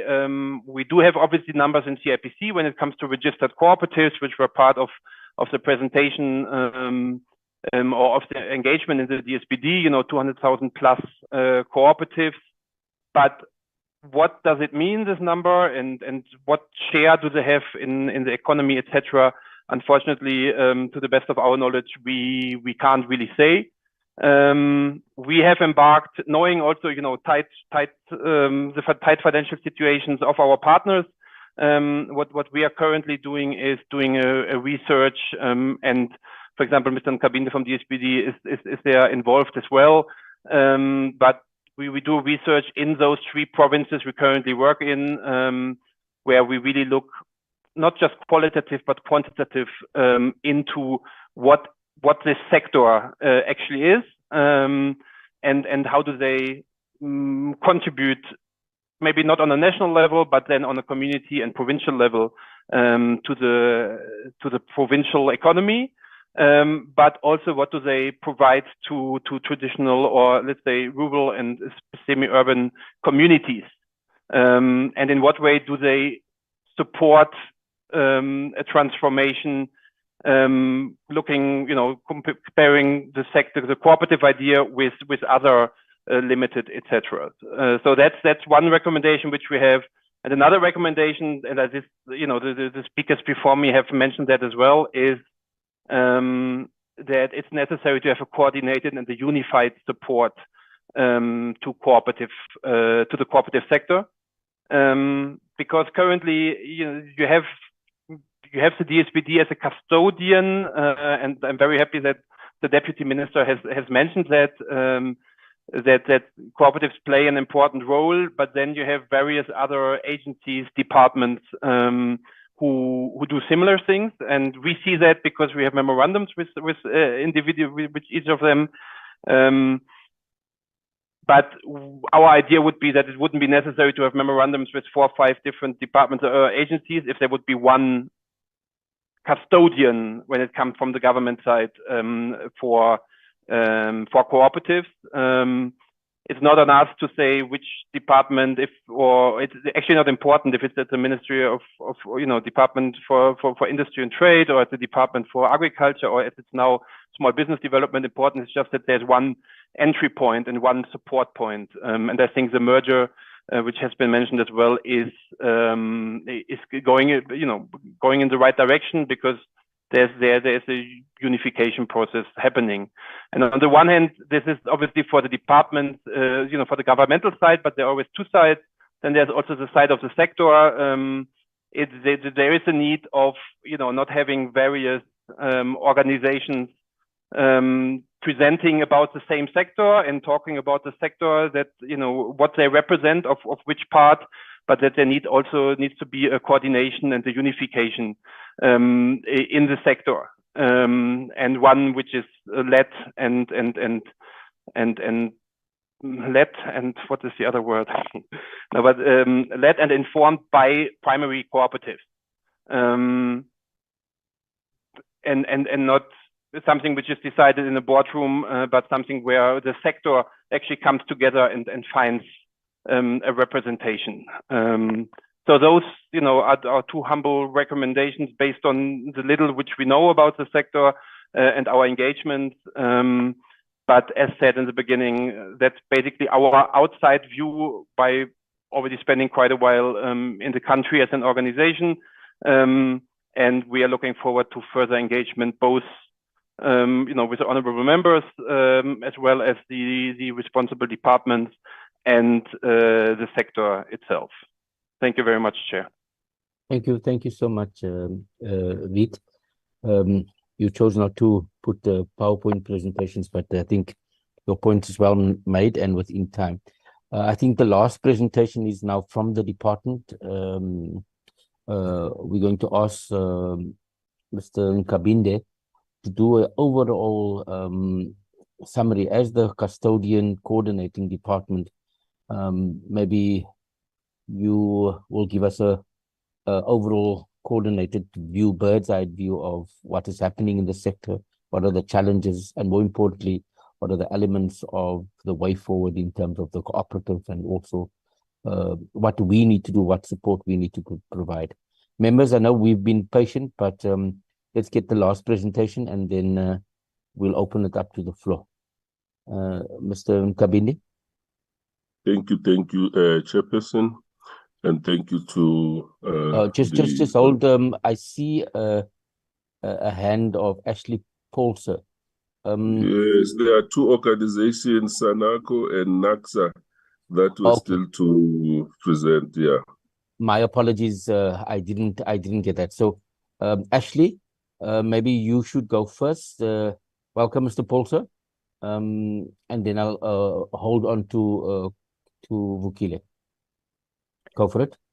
Thank you, Chair. At this stage, I would like to send our or convey our condolences to the chairperson who has lost her husband. It is a sad moment for us, and I would want to make sure that all of us appreciate and understand that loss. At this time, we also want to extend our greetings and our thanks, especially to the chair and to all the honorable members for affording us an opportunity to be present here today. We're going to be very brief. I'm going to ask for permission to do a screen share, and then I'm going to come off the screen share after about a minute or so. I just want to demonstrate that we have from our side, we just have a look if it is, this one is not. Just give me a second. Have we given permission to Mr. Paulser to screen share from outside? Yes, Chairperson. Thank you. 1 second. I just want to call it up. But whilst I'm in the process of calling it up, I want to take this opportunity also to make mention that we are fully in agreement with what the Deputy Minister has shared regarding the work that has been done by cooperatives thus far, especially the historical content that was shared. It's very important for the floor to note that during the month of August, that the department has spent a huge amount of funds to bring cooperatives together, to bring like-minded people together. We have made a formal submission in that process. And also, we can ask the department and the ministry to present that so that that can form part of our presentations as well. It is with that in mind that our presentation today will be very brief. We will only focus on the bill itself, and then we can be mentioning that there are reasons why we believe certain additions, certain changes need or must be made. Let me just get into, I should make sure that this is the one. Okay, minimize that. Okay, you will notice that Can I get a confirmation that you can see my screen? Yes, indeed I Thank you. can. It says National Small Enterprise Amendment Bill. Correct, correct. I'm not going to go through the whole bill, but what I want to do is to demonstrate and share with you that we have gone through the bill extensively. We have looked at it and we saw a particular gap. And it's only that gap or an oversight that we would want to raise here today. And then we want to give reasons for that. So you'll notice that we are talking about the Co-operatives Act needs to be included. It talks about it being small. And at this stage, I would like to see as to how I can stop sharing, because I think I'm going to be mute if I'm going to continue through that presentation itself. What we would want to share with you very briefly is to make note that NACSA, in collaboration with NCASA, with collaboration with SANACO, not SANACO, sorry, with SANACO, we came together and we agreed that the cooperative movement must be seen or move towards a sector-based process or approach. And with that in mind, we then approach one of the key sectors, and that is the transport sector, in particular, the taxi industry. SANACO was then approached and said, seeing that you are seeking to work towards formalization, seeing that you are seeking towards development, don't you want to make use of the cooperative movement as a means to formalize your industry? They fully agreed. The then president of the country in 2018, the minister of Small Business Development, the Minister of Transport, and also the Department of Small Business Development, in particular, Mr. Jeff, all of them agreed and gave SANACO and the cooperative movement a letter saying, go and find funds and money overseas because there's not sufficient funds within the country to drive the cooperative movement, in particular, formalizing SANACO as a cooperative. We've done that. We successfully brought in the first sets of money, and all of this evidence has been presented to the Deputy Minister and the department. Seeing that they've sent us, we presented the evidence, we received those monies via Forex and the Reserve Bank, and we started to implement the process of formalizing SANACO Co-op as a cooperative, or through the cooperative movement. This is very important as to what we are sharing, because it will have an impact on how we understand how the new bill needs to be. With that being said, we are planning on spending a further 500 million rand during the month of October with pilot programs, with in particularly with the ticketing system and so forth within SANACO Co-op. Now, if we're going to continue with the new proposed bill, the proposed bill in itself will put, or not will put, is putting the cooperative movement in the little corner. It is referring to the cooperative movement as a small enterprise. And that is not going to be in our best interest. As the cooperative movement, we've asked industries to work with us. We've asked, in particular, the transport industry to work with us, in particular SANACO, so that we can formalize them. It has been a cry of the country for the taxi industry to be transformed and for it to be formalized. Now that we've done that, it looks as if government wants to now throw that little baby with the bathwater out and put in a new bill. The old bill, the old act, has not yet enjoyed its full realization. Unfortunately, we've had COVID that came in that delayed our process for almost 2 to 3 years. But Chair, we would want to say as a movement, as a cooperative movement, and here I'm not speaking now in representing NACSA, but SANACO is very much part of this process. NCASA is very much part of this process, that we're going to work towards a sector-based approach for the cooperatives. Now we've already spent all the money. We are now busy with implementation, and we cannot ignore what we have done. By the way, Chair, it's not our money. This is foreign investment. That money that we have to give back, if we are not going to give cooperatives, is a rightful space. For example, we believe that the cooperative movement must have its own department, need not to have its own ministry, but its own department within the ministry, like it is been prescribed in the existing act. Secondly, we are still waiting for the Cooperative Development Agency to be part and parcel of this new venture that we are talking about. All we are asking at this point in time is for the ministry, for the department, and also for Parliament to see that let us not talk about the cooperatives are not unified anymore. We are working well together. Let no one on this platform say that we are divided, because that has been a tool that has been used to whip the cooperatives. We are working well together. We've agreed on as I indicated, a sector-based. We brought on board one of the biggest industries in the country to be part of the cooperative movement. It's been 3 years of running around the country, formalizing them. It's at this point, Chair, that I would like to make a statement and say that as a movement, we would want Parliament to reconsider the existing bill that is before you. Because the bill is putting cooperatives in the back corner. We are not small. How do we tell a over 100 billion rand industry that you are small? We're not small. Therefore, the word "and" cooperatives must be part of it. We are not looking for something grandiose.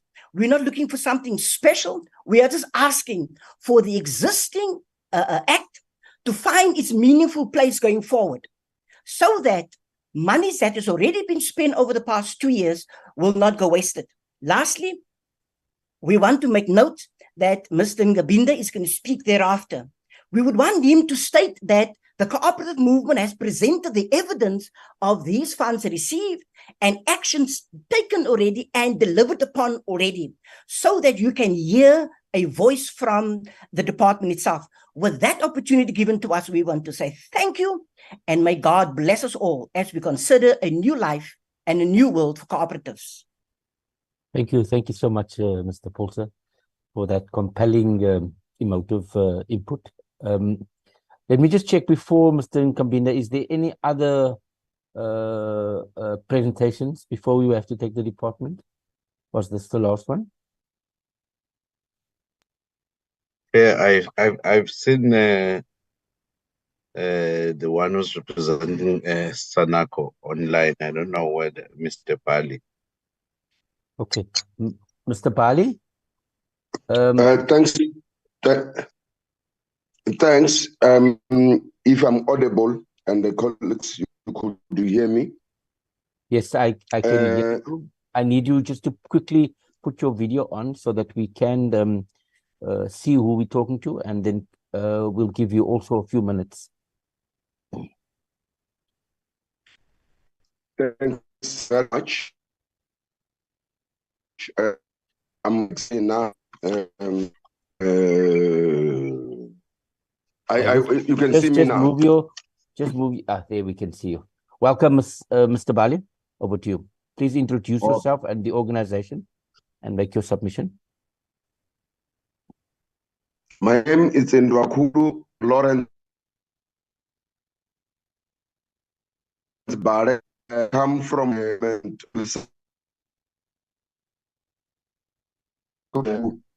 share. Okay, your reception is really bad. Maybe put your video off, because then we can hear you. We now can see that we're not talking to a robot. We can see it is indeed you, Mr. Bali. So put the video off, and then maybe the voice would be better. I'm wondering if I'm doing that, but if you could allow me to, I think now I'll be audible. I'll try as much as there might be challenge of the network. Yeah, we can see you now. Proceed. And then protocol observed and recognized, because I'm not privileged to mention other very important people by their names. Just a quick one. I'll be very, very brief.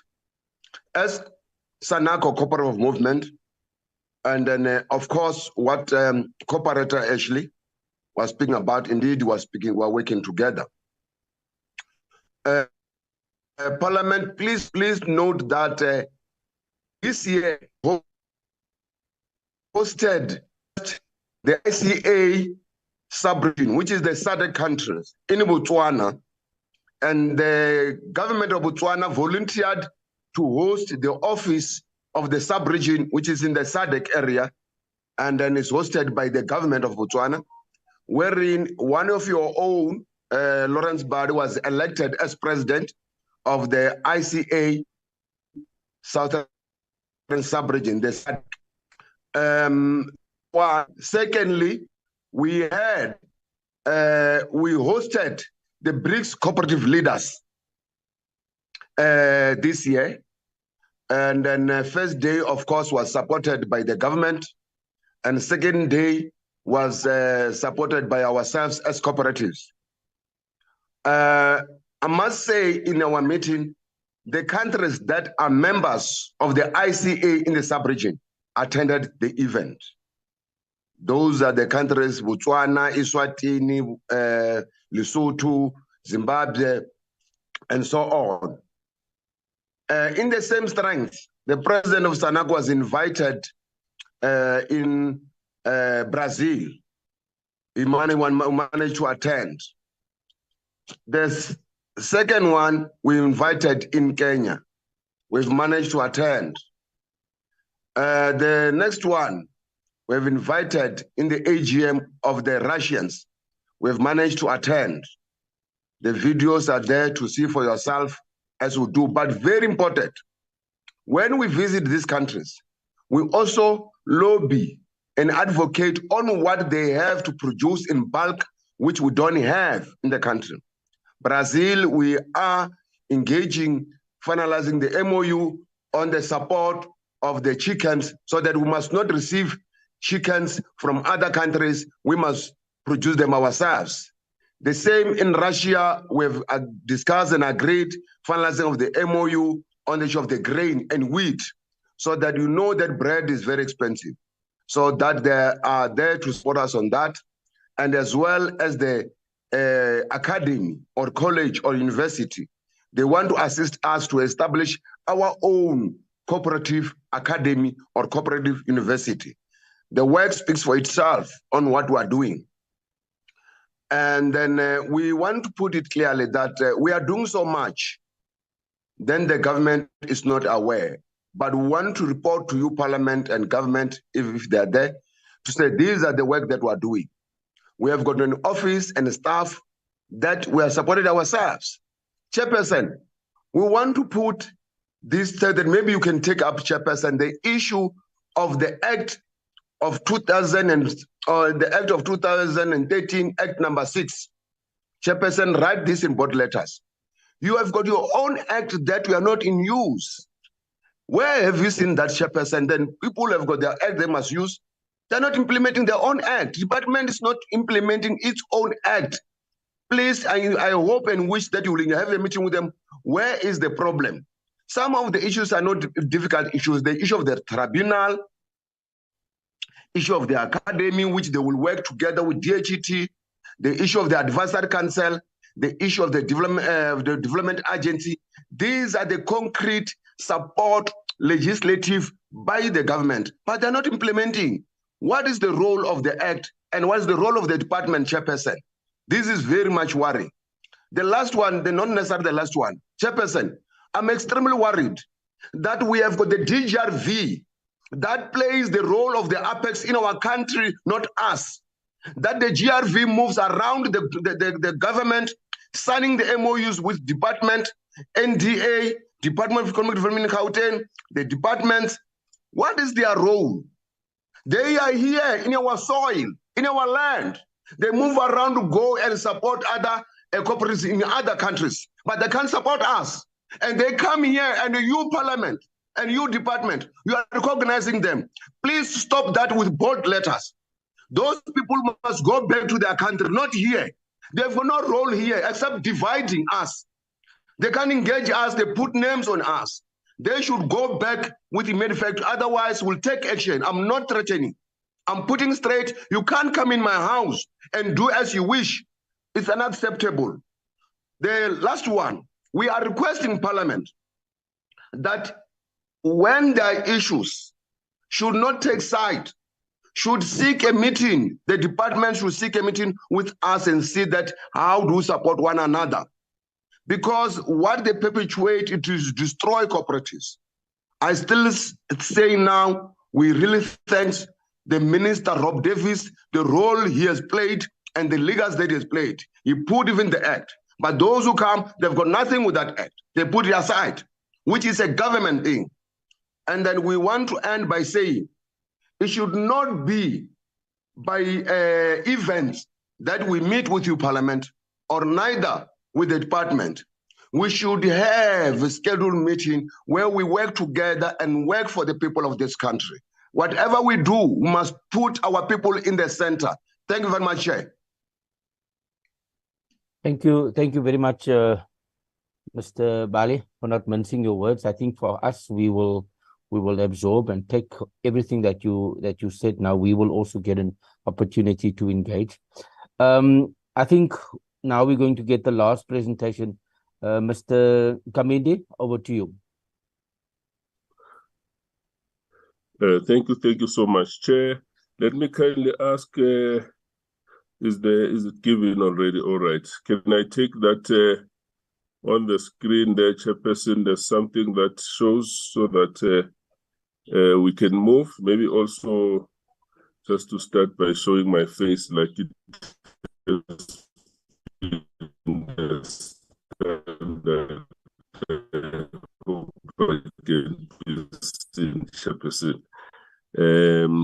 my name is Vugind in a business unit called Cooperatives Business Support. It is a directorate that is under a branch or a division known as the Integrated Cooperatives and Micro Enterprise Support.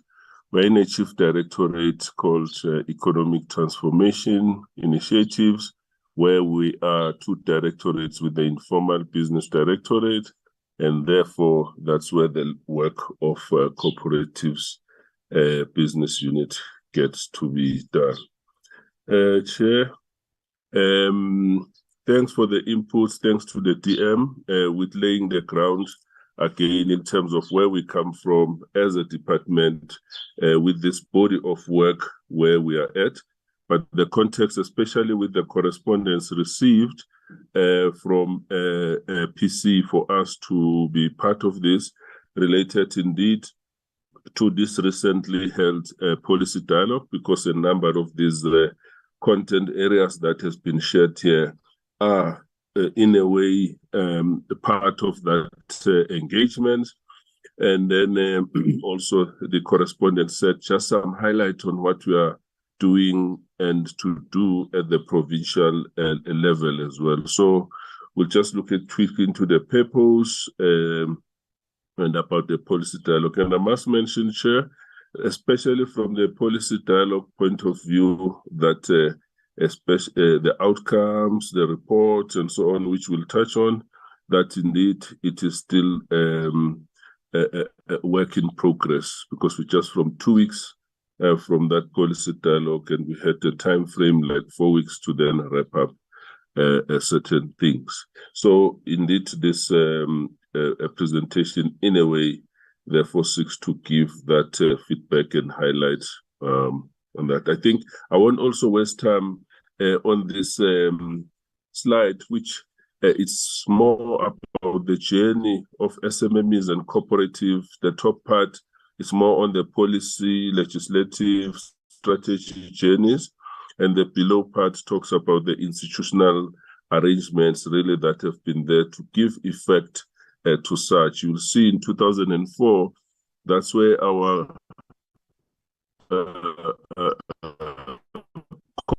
cooperative policy highlighted in green there on top was enacted, so that we know that policy is our agenda. What is it that we seek to do? And in 2005, there was therefore an act to start giving effect to our policy agenda. And then for implementation, it was in 2012, ultimately, as you can see in green on top there, where the integrated strategy for the development then, let me say, enacted for the 10-year period that then was to take place. And in 2013, there were some amendments because there were developments on that act as well. So here we are, 2022. While there was NISET now for the small enterprise, this marked the end of the integrated cooperative strategy time span of 10 years. And in this way, it's highlighted in red, that last part, 23-24, in this financial year. And then it is that stock taking, let me use those words, a period in terms of the review now of this, so that in fact, the words we had so nicely from the policy dialogue, that is from review to reformulation, because we need to now start reformulating the another 10-year strategy. And below there, from the institutional arrangement, hence still in red, is that institutional mechanism as well around the merger of SIDA, CIFA, CBDA, where they're also in terms of being responsive to these developments of the new strategy and what has been said by the colleagues. Because as you can see below there, since 96, 2004 until now, there's no institution that just talks directly to say cooperative something. So already really this has been introduced, that it was to be a 10-year review, taking stock. And then through our partnership with NCASA, we're afforded a technical assistant who then was doing this work in the name of Tebogo Padu. And then it was that body of work that was presented at the policy dialogue. So the policy dialogue took place on the 30th to the 31st of August, where indeed, as we said, presenting that report on that review for the past 10 years. The purpose further to invite also comments, further inputs really towards having a global kind of a perspective in terms of what was presented as a report. But those inputs will further assist towards shaping, let's call it that first draft cooperative strategy or a framework of some kind that we can then ultimately work towards utilizing as an instrument of engagement with the stakeholders. Then, as we work towards that dialogue, we developed a concept paper which had a program which I'll touch basically. The theme really was around charting this future of the self-reliant cooperative movement in South Africa. As it was said by Mr. Pale, that there was also a BRICS Cooperatives Leaders Meeting, which we were part of in terms of the 2 days that were there. And their resolutions also were part of the feedback that was shared at the Cooperative Policy Dialogue. The event was in Pretoria. Well, not wasting much time, but in a way, the stakeholders that were there, including in a way also their role, we had, of course, our development enablers and partners, our EU ambassador, the CBDA, because, you know, the acting managing director, SIDA and CIFA, who also really, in terms of their shaping up to say, indeed, this cooperative agenda, we are all involved in it. Like you heard, SANACO, which was represented by the chairperson of the SANACO cooperative, who's also the president as well of SANACO, the transport organization.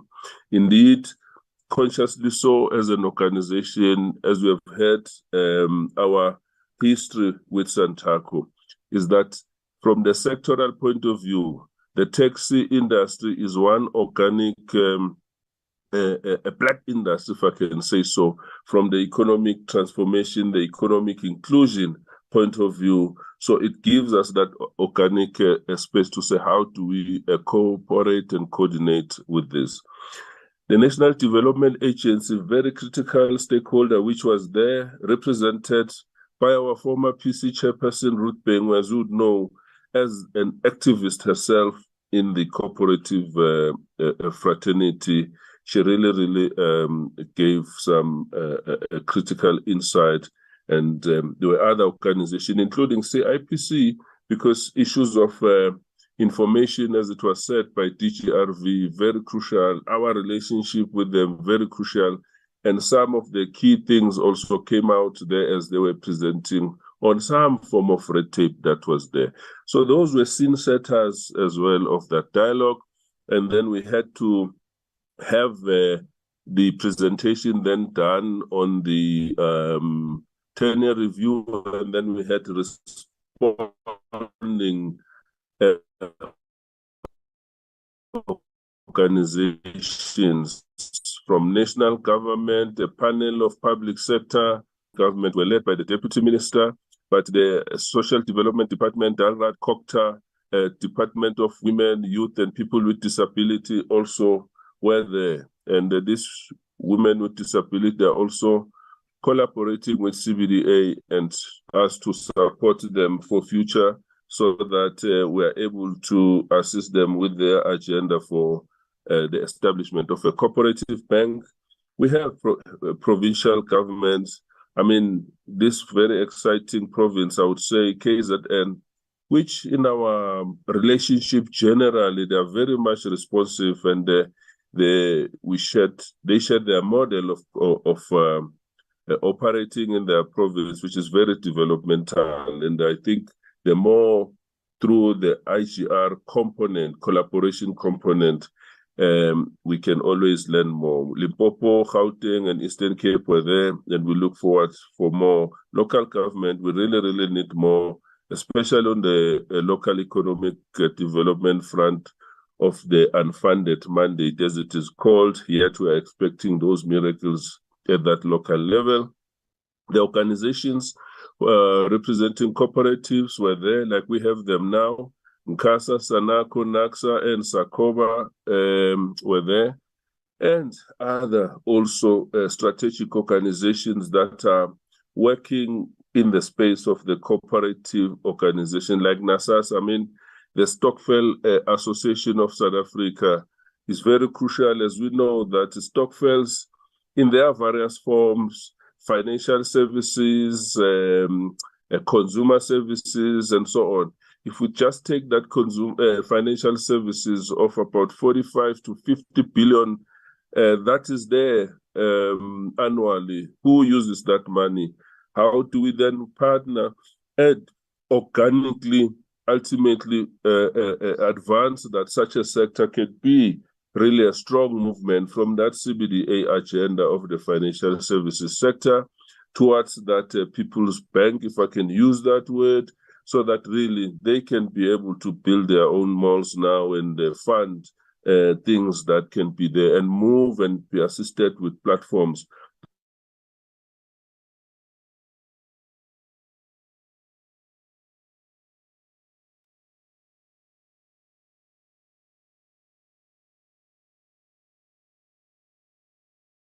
Mr. Nkambinda, are you still there?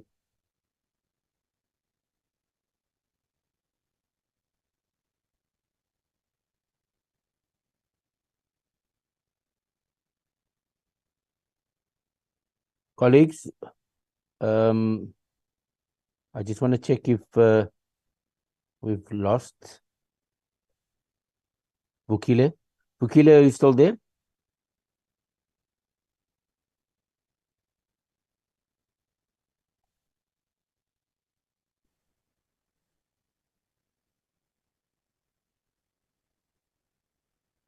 I'm not sure what's happening currently.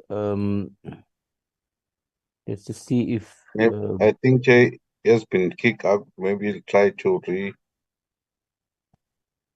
all right. In.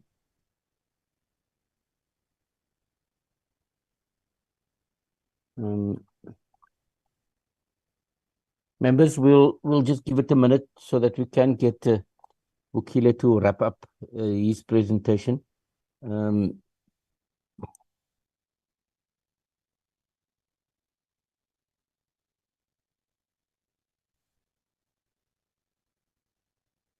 was checking whether I'm trying to see whether the PG is on the platform. Okay. Is there So anyone that else maybe, yeah. maybe she can take off where Kabinde left, because I would believe this is still work in progress and an update on the policy dialogue. But Yeah. I will try and call Kabinde so long. Okay. Look, we're not in a position to wait. So if there is someone from the department that can continue with the presentation, otherwise we'll start opening the platform for the dialogue. There's a lot of information here, so I think what we'll do is we want to start engaging. Let's just see.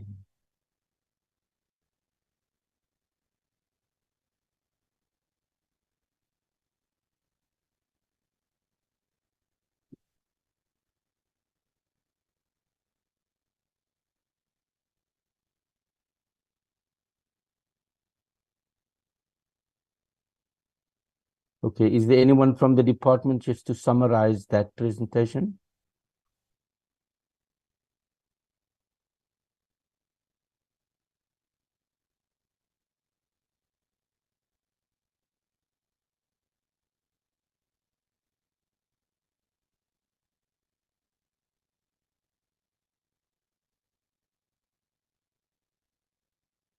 Okay. Members, I think we've got sufficient information. Let me invite members now. If he comes back, we'll give him a few minutes just to conclude. But I think I'm going to open the floor for members to engage with all of these presentations. We've received quite a bit of presentations, but I think it's a lot of good presentations, a lot of questions, a lot of issues came out of all of these presentations. So I'm going to invite, I see Honorable Hendricks is quick on the trigger. Let me take the order. So you first, number one, Honorable Hendricks. Members, I'm inviting now an order of engagement of questions. Lawrence, no, you're not allowed to talk again. We will engage with members now. So I'm not going to give you another opportunity. Please lower your hand. Members?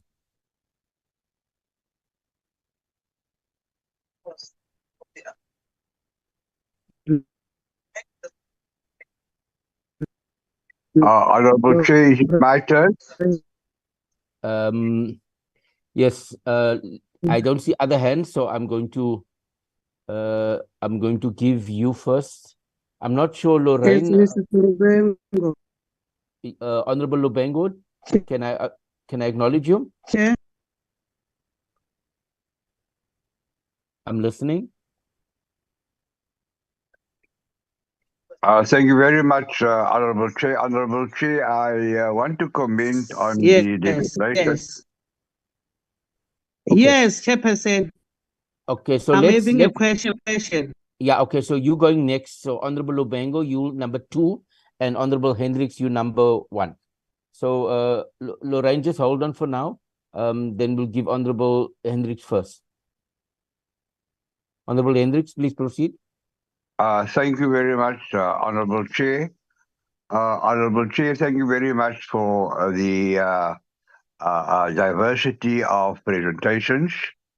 I was very interested in the passion with regards to the amended legislation, and also a strong case that, about small enterprises, and maybe, that is an inhibiting factor, because as you know, Honorable Chair, the President of the country wants these so-called small enterprises to generate 10 million jobs. So it cannot be small.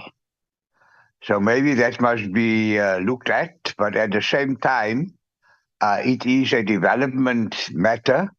So we need to also put that on the table. I was very disappointed that there has been slow progress with cooperative banking. I know that there's also been very slow progress with a state bank. And with regards to a state bank and cooperative banking, it is the idea, I would imagine, would be to get ordinary South Africans to be owners of the state bank, to be owners of cooperative banks. And so maybe now that it is firmly with the small business portfolio, it can then deserve the special attention that is needed, because you can't create 10 million jobs, which the president, states in every State of the Nation address, if we don't have people involved with cooperative banking. And that's why I would like to engage with the presenter with regard to bringing Islamic banking on board. It is a special interest group, and as you know, the fact that it's a no-interest bank, it will add the diversity that is needed. I must say that the Small Business Development Department has been very innovative with blended finance, where it gives a grant and a lower interest rate. But certainly in this sector, we need to move to a situation where high interest rates, which is a feature of this department. The Small Business Development Department are the biggest culprits when it comes to high interest. It delegates opportunities to predators in the financial sector, and they charge exorbitant interest rates. And that's why we are not making any progress, because people who are starting small businesses just pay off interest and they can't move forward. So I would like an opportunity, maybe with the assistance of the committee secretary, to engage with the principals that are driving cooperative banking, to see how my community and other structures can add value and assist to grow the sector. Thank you very much, Honourable Chair.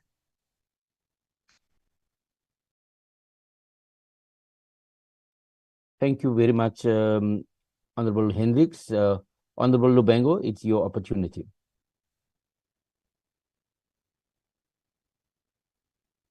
Thank you, Chairperson.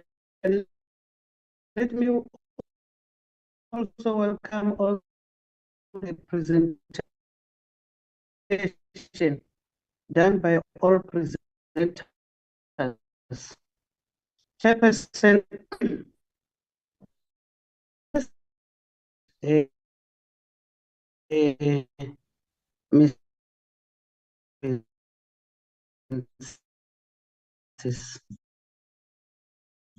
province clarity as to the provinces.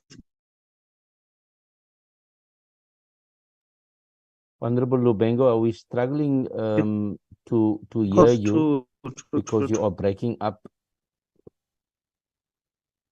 Is it possible that you can get to a better location, Honourable Lubango, and then I'll give you another opportunity?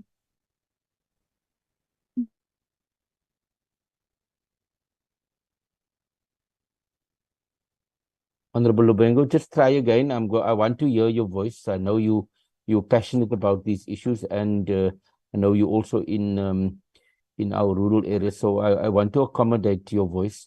Try again, please, but you were breaking up and we couldn't follow you. Chairperson, I said now. Hello. Please proceed.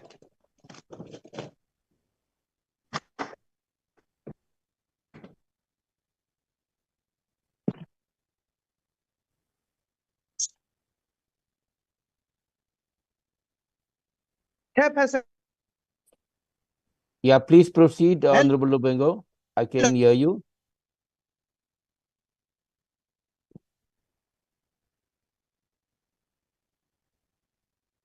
Hello.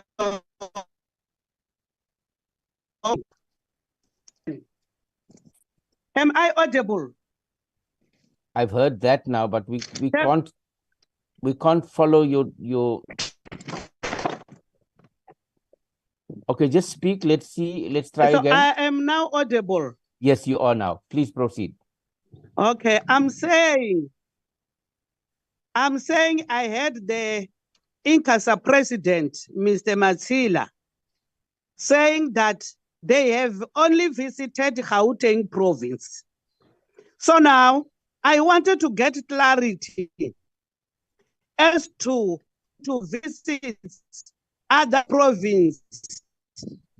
For members also all pros. Thank you, Chairperson. Okay, I think we got the question. We want to know if Honorable Mr. Marcella is also coming to other provinces. We'll give him an opportunity to respond to that. Yes. Okay. Honorable Matulelwa, you next. Okay, thank you.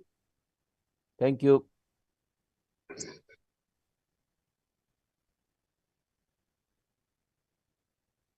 Babalwa, Honorable Matulelwa, I recognize you.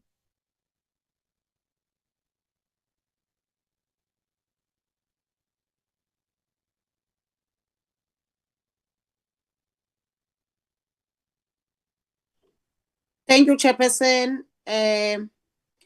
Ngiyabonga kakhulu. We hear all the presentations. We welcome all the presentations. I'm happy today we are talking about this cooperative that, we also learned a lot in study tour about cooperatives. It can take our country forward if we can just make sure that we push more than what we are doing on cooperatives. What is very important about this is to say that, as we know that the Department of Small Business is never doing great in this part of cooperatives. So I would like to say that, as the honorable members, Honorable Member Lubengo was saying, this must go to all provinces. Also, we need to target townships, rural and townships of our country, to go far as rural areas where the cooperatives. You will find the cooperatives there in townships and rural areas where the people there, they are living for food security, for their living. They are using these cooperative kind of businesses. And also we need to revive our people on this particular kind of companies. So, Chairperson, I just wanted to say that I wanted to say that we wish that our bill be fast tracked so that we deal with all those red tapes and all of those issues that are blocking these cooperatives to operate. I'm also just wanted to say that I'm disappointed that we don't have these presentations, but I believe we will get them before the end of the meeting. But I'm happy that we are heading on this direction. Also, we are advising our people to prioritize cooperative way of doing business as we saw it, and we can even attest that the private sector here in South Africa has started it long time ago, although they are not calling it a cooperative businesses, but they are surviving through that. So I believe that for the people of South Africa, we will, as this portfolio committee, and we will push it to happen, and then one last more thing that I wanted to say, the cooperative bank is the very, very a significant one to say that we must also make sure that government and everyone else that can assist our people to say that let's push this cooperative bank. And also, as we always say that we need a state bank, honorable members. So without the state to be involved and the state to be having these things directly, we won't find it easy for the cooperative bank to operate if our state as it is now is not having its own state bank. So thank you very much, Chairperson. I just wanted to put those few words and also appreciate that the speaker that was talking about the taxi industry. As we were always saying that as this department also we need to play a big significant role there, because these people, they're also in one place, they can run their business. It's a way to demonstrate this that is working. It's easy to just start with those who are already there in the taxi industry to show up that it is possible. Thank you so much, Chair. Thank you, Honorable Matulelwa. I recognize Honorable April. Thank you very much, Chairperson. Let me take the opportunity to thank you for leading us in absentia of our Chairperson, who has got the bereavement, and one more to place on record that our condolences, we have passed it before, but we want to place on record that we send our condolences to the Siwela family with the loss of the husband of the Chairperson. Chairperson, it is indeed correct that cooperatives remain part of our strategy, and we politically want to see cooperatives grow. The information that we've received today speaks to 10 years of work that has gone in and work that is intended to still come. Our commitment remains to see this grow. You know that the banking system in South Africa has not been in favor of the marginalized, the poor, and the black majority of our people. And one would want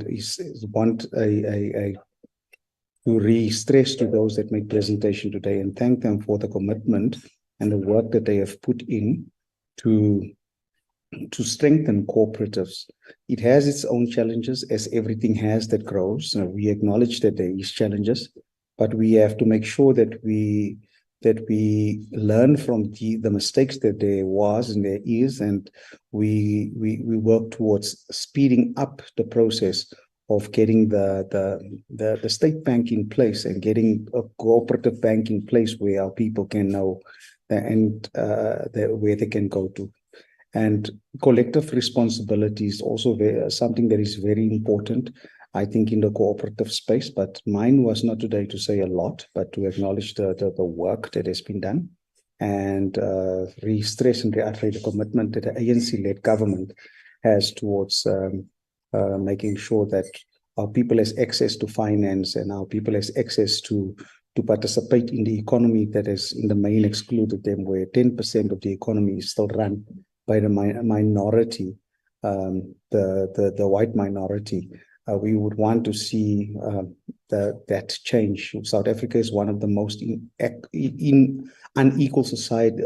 It's in fact the most unequal country in the world. And that is a serious alarm bell, and something that we note, and something that we don't want to lambast here, but our commitment remains as we go into the next phase of our national democratic revolution. We want to see cooperatives being part and playing their role as we head towards a 2024, where the African National Congress will definitely win the ballot again. Thank you very much. Thank you, Honorable April. Let me just see if there's further hands. I saw Honorable Kruger saying that his network is also bad. Let me just check. I also want to make a few comments before I allow presenters to respond. Let me check again. So, members, any other further inputs from any other members? We've received quite a bit. I think a lot of this information is for absorbing and noting, and also for processing. Let me check. Members, I'm going to invite members just another round. Any other inputs?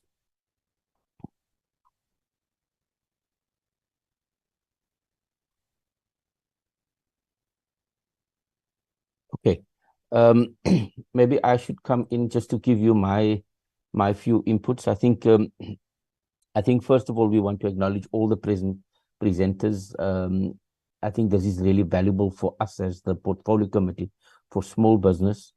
Normally, we just focus on small business and informal traders, but this was the first time in a while that we did focus on getting the cooperative sector in its totality to come and make presentation. I think it was also based on the 10-year review, and we appreciate the report that the Deputy Minister provided, who's the champion, the departmental ministerial champion for cooperatives, and the department, just to give us a high-level overview. I think what we are seeing that the cooperative structure and movement is coming a long way. 10-year review, I think we're going through that, and whilst it's still work in progress, there's very glaring challenges that we need to address, arrest, and also correct. And I think for me, those are the things that we want to hear or wanted to hear today. I think for me, the key thing here was the issue around a critical examination of the cooperatives. What are the opportunities? What are the challenges? And also, we need to acknowledge the issues around the political will to implement. I think there is a legislative framework. I think someone mentioned the fact that there's more than 209,000 registered cooperatives, many of them being primary cooperatives, which is basically your 7 or 5 plus members. And I think that is it's a big sign. I think what we need to do is just to see how we can consolidate that.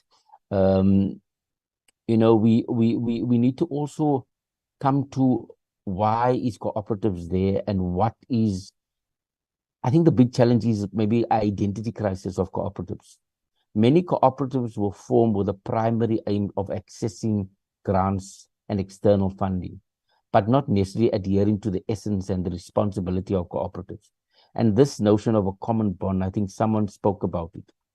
It's not government that is responsible. We need to create an enabling environment for cooperatives.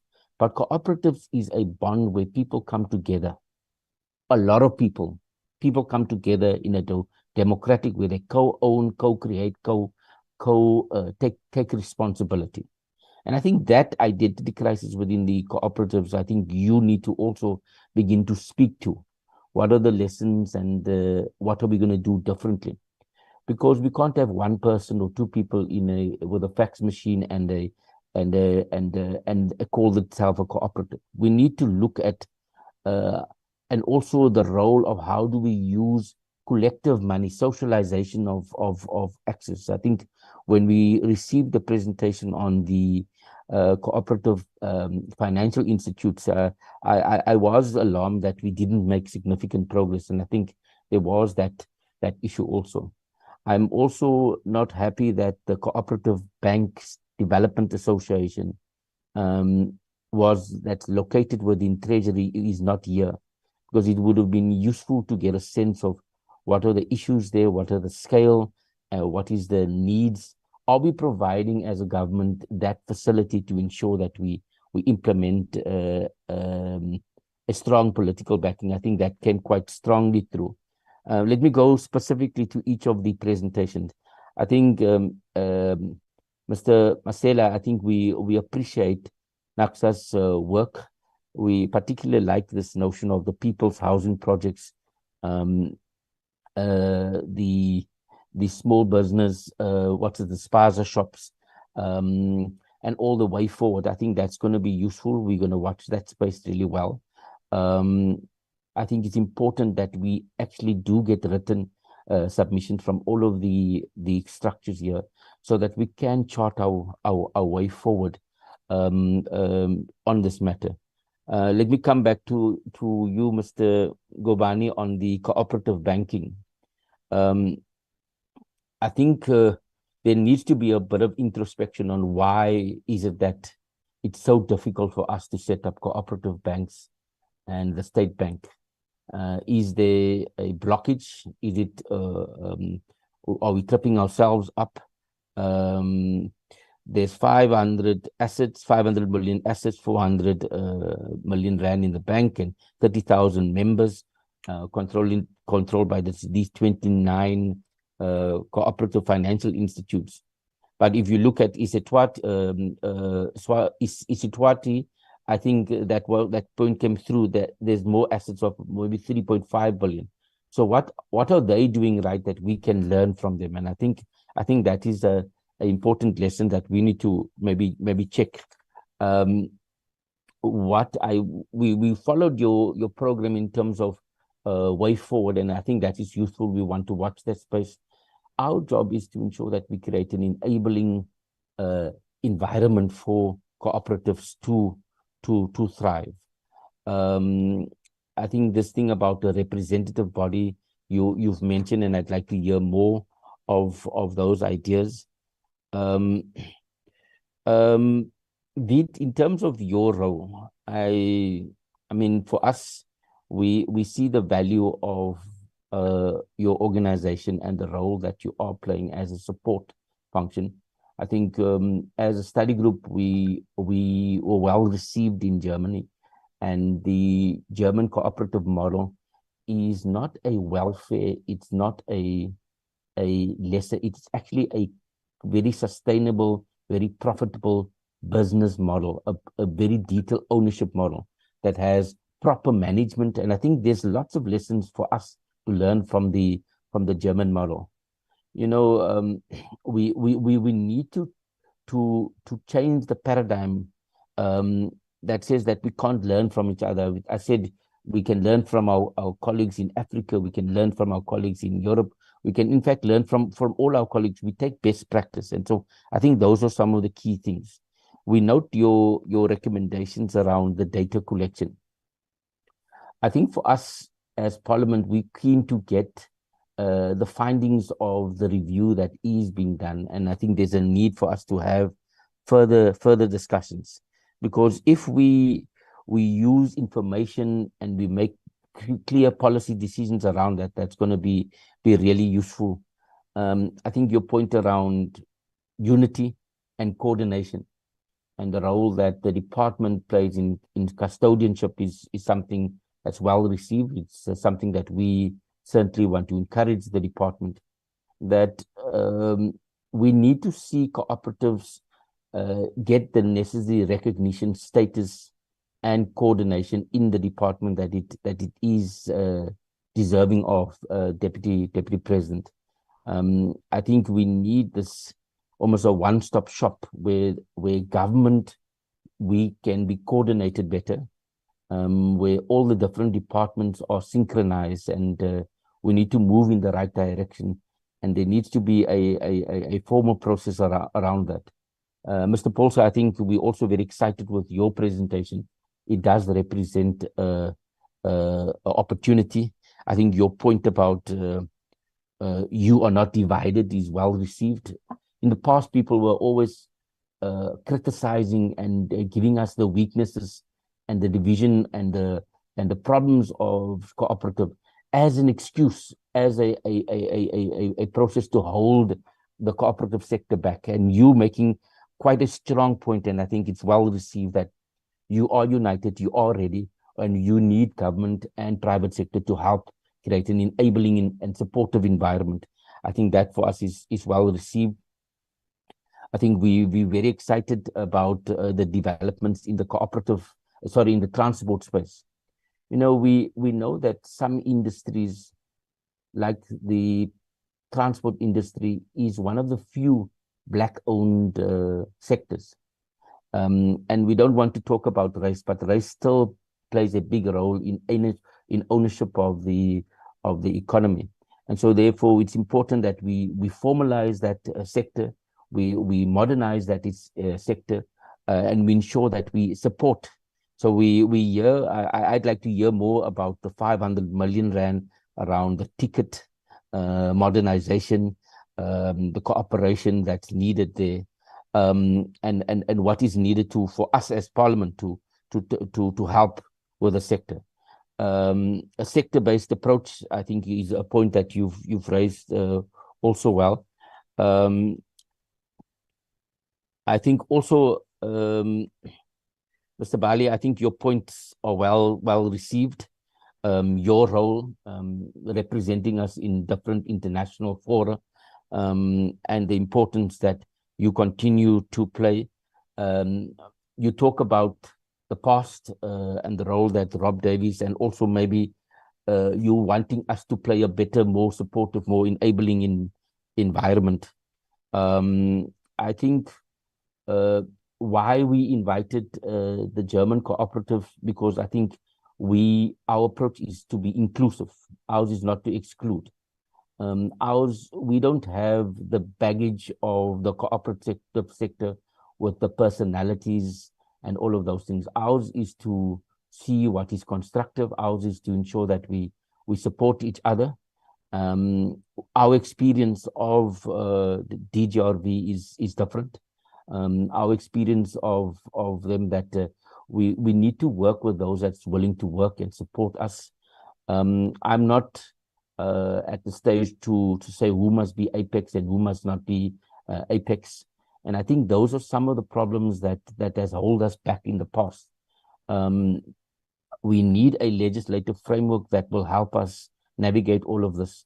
But I think more importantly, we need to just get on and doing the work and implementing and mobilizing. Sometimes we think that it's just important to be big, but maybe we should just start small and try to get the basics right. I also want to acknowledge and align myself to the honorable members that spoke also here. We want these entities to come to all our provinces. I think that's the point that Honorable Lubengo made. Mr. Hendricks also spoke about the State Bank and the slow cooperation. And yeah, I share the disappointment that we haven't arrived with the cooperative banks or community banks. I think if we look at Afrikaner history and how Afrikaner economic empowerment came to be post Republic in 1960, there was many entities where cooperatives were used to empower the Afrikaner people. Volkskas Bank, Sambo, ESCO, KWV, the cooperative wine growers. There's probably literally all of these were examples of cooperatives. And I think we must learn from that history. You know, cooperatives played a very important role to help one group of South Africa. Why is it that we can't continue with that? There is a Pretorium, which is a cooperative, a buying association that helps people. We have Stokvelds, which is doing that, belong to burial societies, lending schemes. I would have loved to hear cooperatives on the ground actually doing great work. We haven't heard. We've just heard from the coordinating structures, but I actually haven't heard from. So where is cooperatives really working? What is happening on the ground? What's the innovation? Whether it's in agriculture, in retail, in fintech. So I think maybe that's also something that we need to get excited about, to hear where there's best practice. We don't want to just criticize and complain, but we also want to hear how are things moving in the cooperative sector. You know, the cooperative sector is very important, and we're not going to have just lip service. We need to have an approach which says this is how we take things forward. The review must begin to respond to some of the strategic weakness, implementation weaknesses, and also provide a framework of what needs to be done going forward. So those are some of my just thinking. I want to invite the presenters, maybe just 1 or 2 minutes each, with initial inputs, concluding remarks, before I'll ask the Deputy Minister, if she's still in the platform, to also just close things from her side. So let's start with the first presenter. I think it's Mr. Matsela. Just 1 minute, and if you don't have any inputs, please proceed. Thank you very much, Chair. And I also have to say thank you to the Honorable Committee for giving us an opportunity to present our case. It's the same way like in the last time when we were requested to present our database, we were able to do so. So what's very important, especially the question that we are raising, Chair, the cooperative identity. If you miss that one, then we've missed the whole boat. So with that, it's very important that one, the promise that we are making to the Honorable Committee, Lubengo and Hendricks, and the Honorable Committee Babala, is that we'll come to the provinces.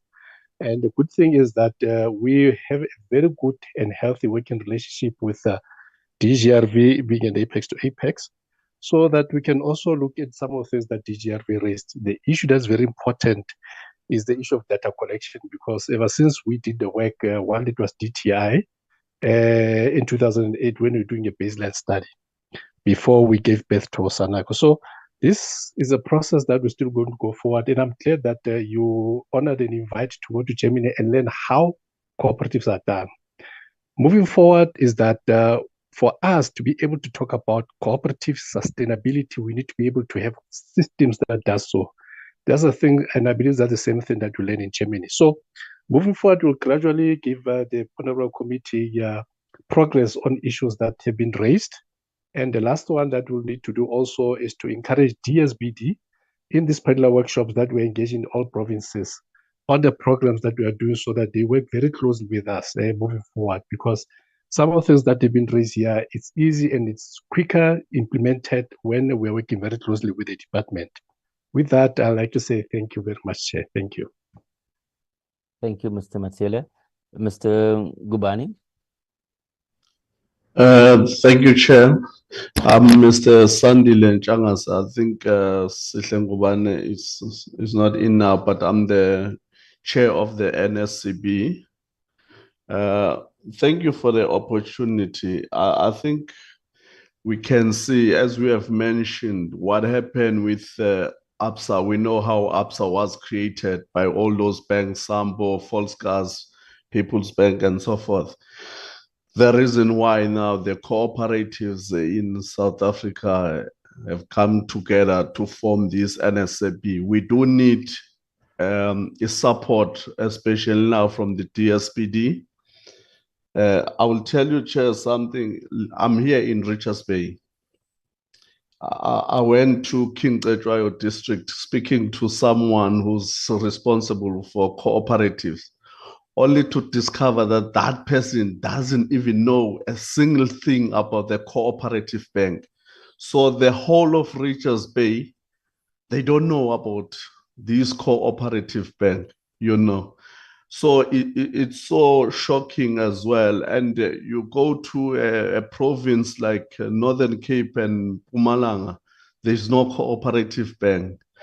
I'm sure in Western Cape, I've heard about the Medicorp only of which. So you go to all these provinces, it's only Gauteng with the majority of these cooperatives. So we need the department to assist us to go to these areas and promote these cooperatives so that we can be able to build this sector. Thank you very much, Chair. We do need your support. Thank you, Mr. Sandile. And yes, you got our support 100%. The next person was Vit. Thank you very much. Thank you very much also for the opportunity to the Portfolio Committee. I think from my side, it's just to stress that we completely agree that when you mentioned, Honorable Jacobs, that the best practices need to be shared.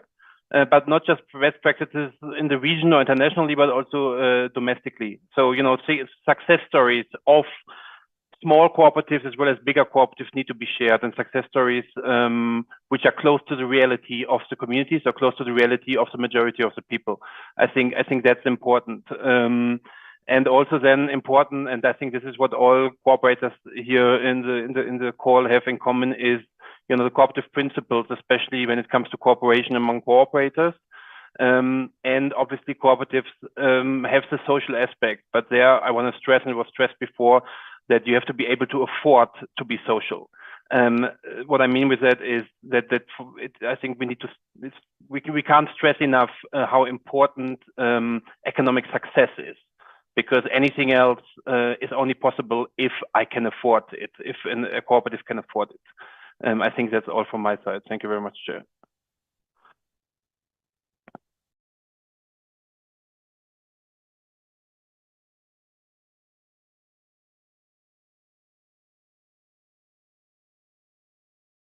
Thank you. Mr. Paulser, you next. Thank you, Honorable Chair. We as the cooperative movement, and here I'm referring to NACSA, NCASA, SANACO, and in particular, the transport sector, SANACO Co-op, we want to say to you, Chair, and the audience that we are open to collaboration. We are open to share our resources, in particular, access to the foreign direct investment that is that's open to us and that we are enjoying right now. The fintech solutions that we are that we have, our best practices around some of these policies and procedures. We have a beautiful incubator that we can share those lessons and also transfer those skills for free. We've got a registered cooperative college, but it's a transport cooperative college. We would like to share that and transfer all of that knowledge for other sectors as well for free. They don't have to go and buy it. Cooperatives are there to share. They are there to transfer. It's not about making money. It's about growing people. So we will do all of these things at no charge. I'm glad that you, Chair, are speaking, and others have spoken about the bank. We are in the process now of lodging on the 1st of October our banking license, and we hope and pray that that Parliament will support us and making sure that it's not going to be a long, tedious matter. And then we are saying that our area is transport, and then secondary, we can work along the energy lines. We have got access to foreign direct investment for energy. And please come and speak to us about that, because what are we going to do with the funds? It's just laying there and people want to give it to us to be spent in Southern Africa. And we are here to learn. And then once we are learning, we would want to share that. So we are open to be taught, and we are open to give back. Thank you, Chair, for the opportunity. Thank you, Mr. Paulser. That's what cooperatives are doing. We're sharing, caring, and we must move away from this competition. Mr. Bali, you next. No, thanks, Chair. Safe to say that, please, in terms of the lobby and advocacy, the role that we play, that we are also in NEDLEC in terms of creating a conducive environment for cooperatives to exist. We are also, very importantly for you to know, that if there are cooperatives that have got work or tender or any work that they want to do, we are there to loan them the money so they can go and do the work, so that there's no say cooperative will give the work, but they don't do the work, because if they go to the bank, it will take them some time. For us, it's just to verify where they've got the work, and then we loan them money. That's what we are left to do. But also, what is more important, I think Parliament, the department, stakeholders, all of us, we serve one purpose. That's what all of us will do. We should do this in a coordinated way. safe to say it will be important that maybe in the future, departments that are working and also other agencies that work with the purpose of to support cooperatives, we should be coordinated so that what it can be felt around. Because in all provinces, we are members of the body of the IEA and the sub-regime. So they must persuade together with the European Union, the ILO, and others.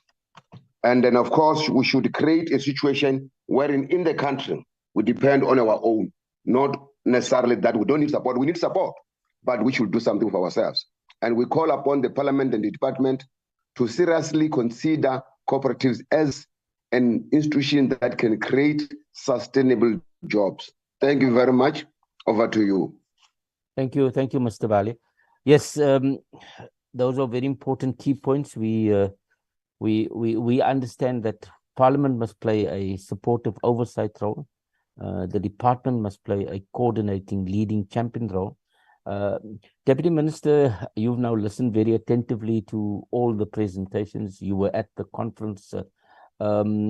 You've got your work cut out for you. I think it's important that we had this engagement.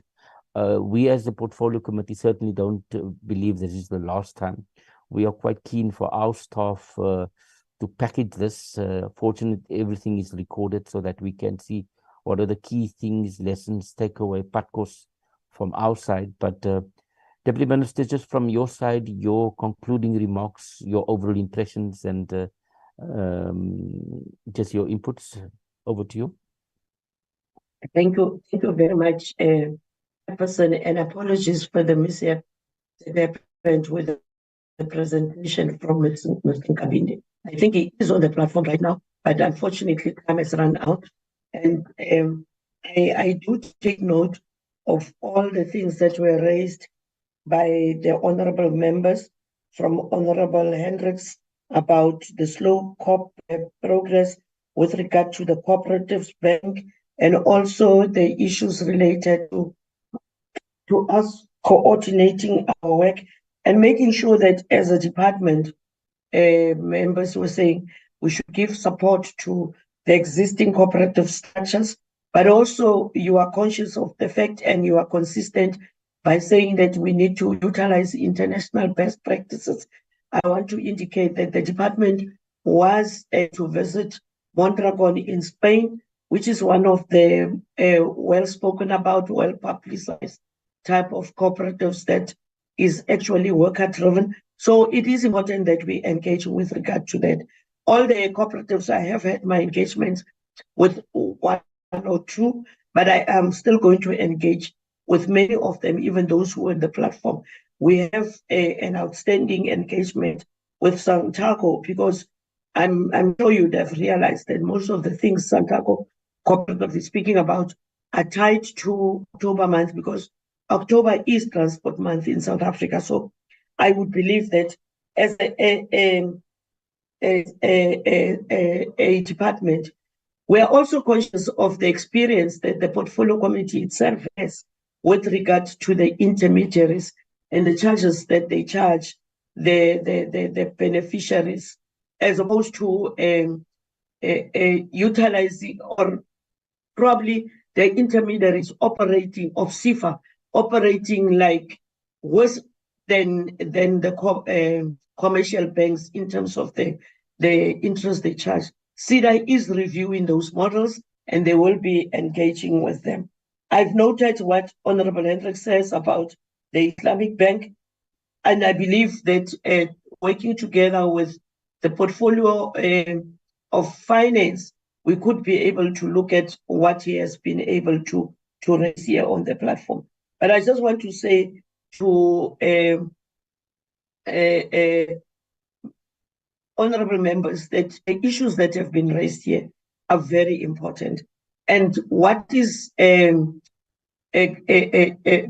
us joy or this thing is that the presentations does give us an indication of the existence of the cooperative sector. Yes, there are lessons that we can learn from the Operasi van Oudtshoorn, as well as there are lessons that we can take from other countries, Kenya, Botswana, and others, on what they are doing with regard to cooperative sector.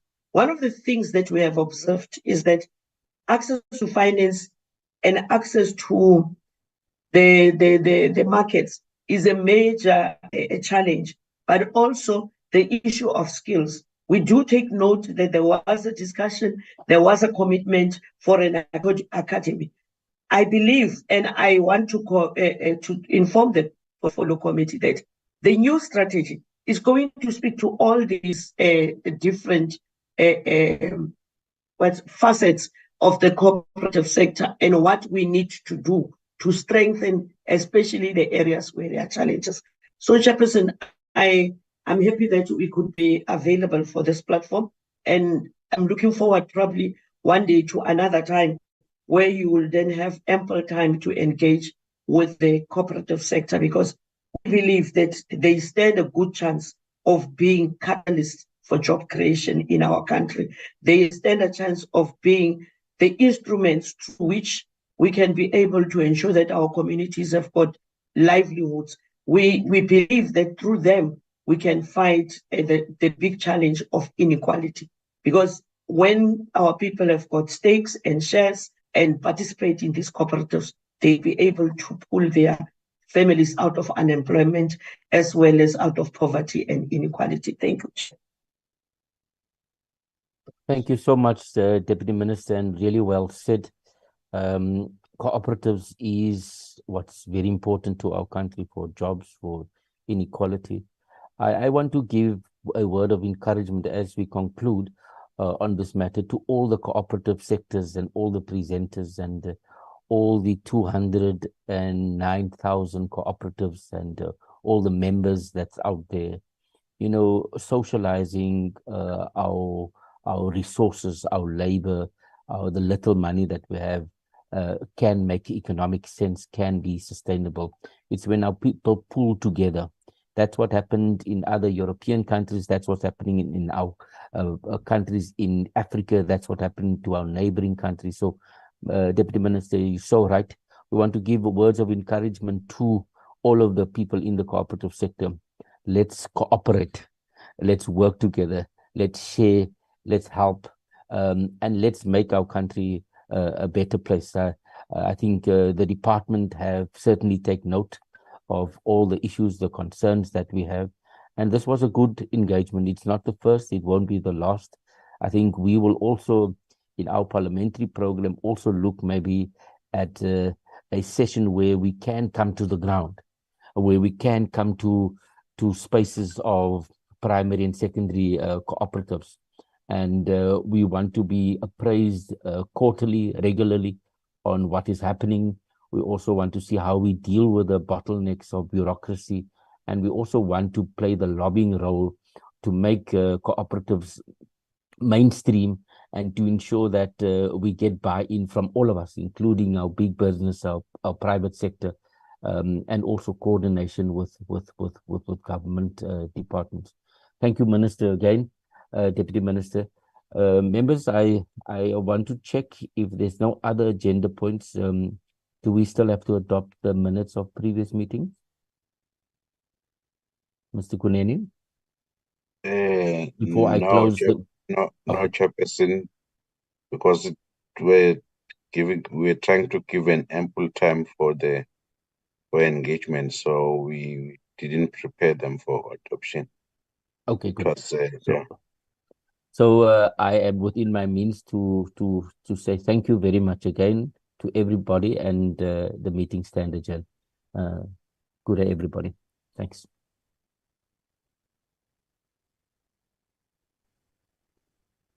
Thanks. Recording stopped. Thank you, Chair. Thank you, Chair. Thank you. Thanks Bye, for all the colleagues. inputs. Bye-bye, colleagues. Take care and all the best. Thank you, Chair. Goodbye. Thank you, Chair. Goodbye. Vukile.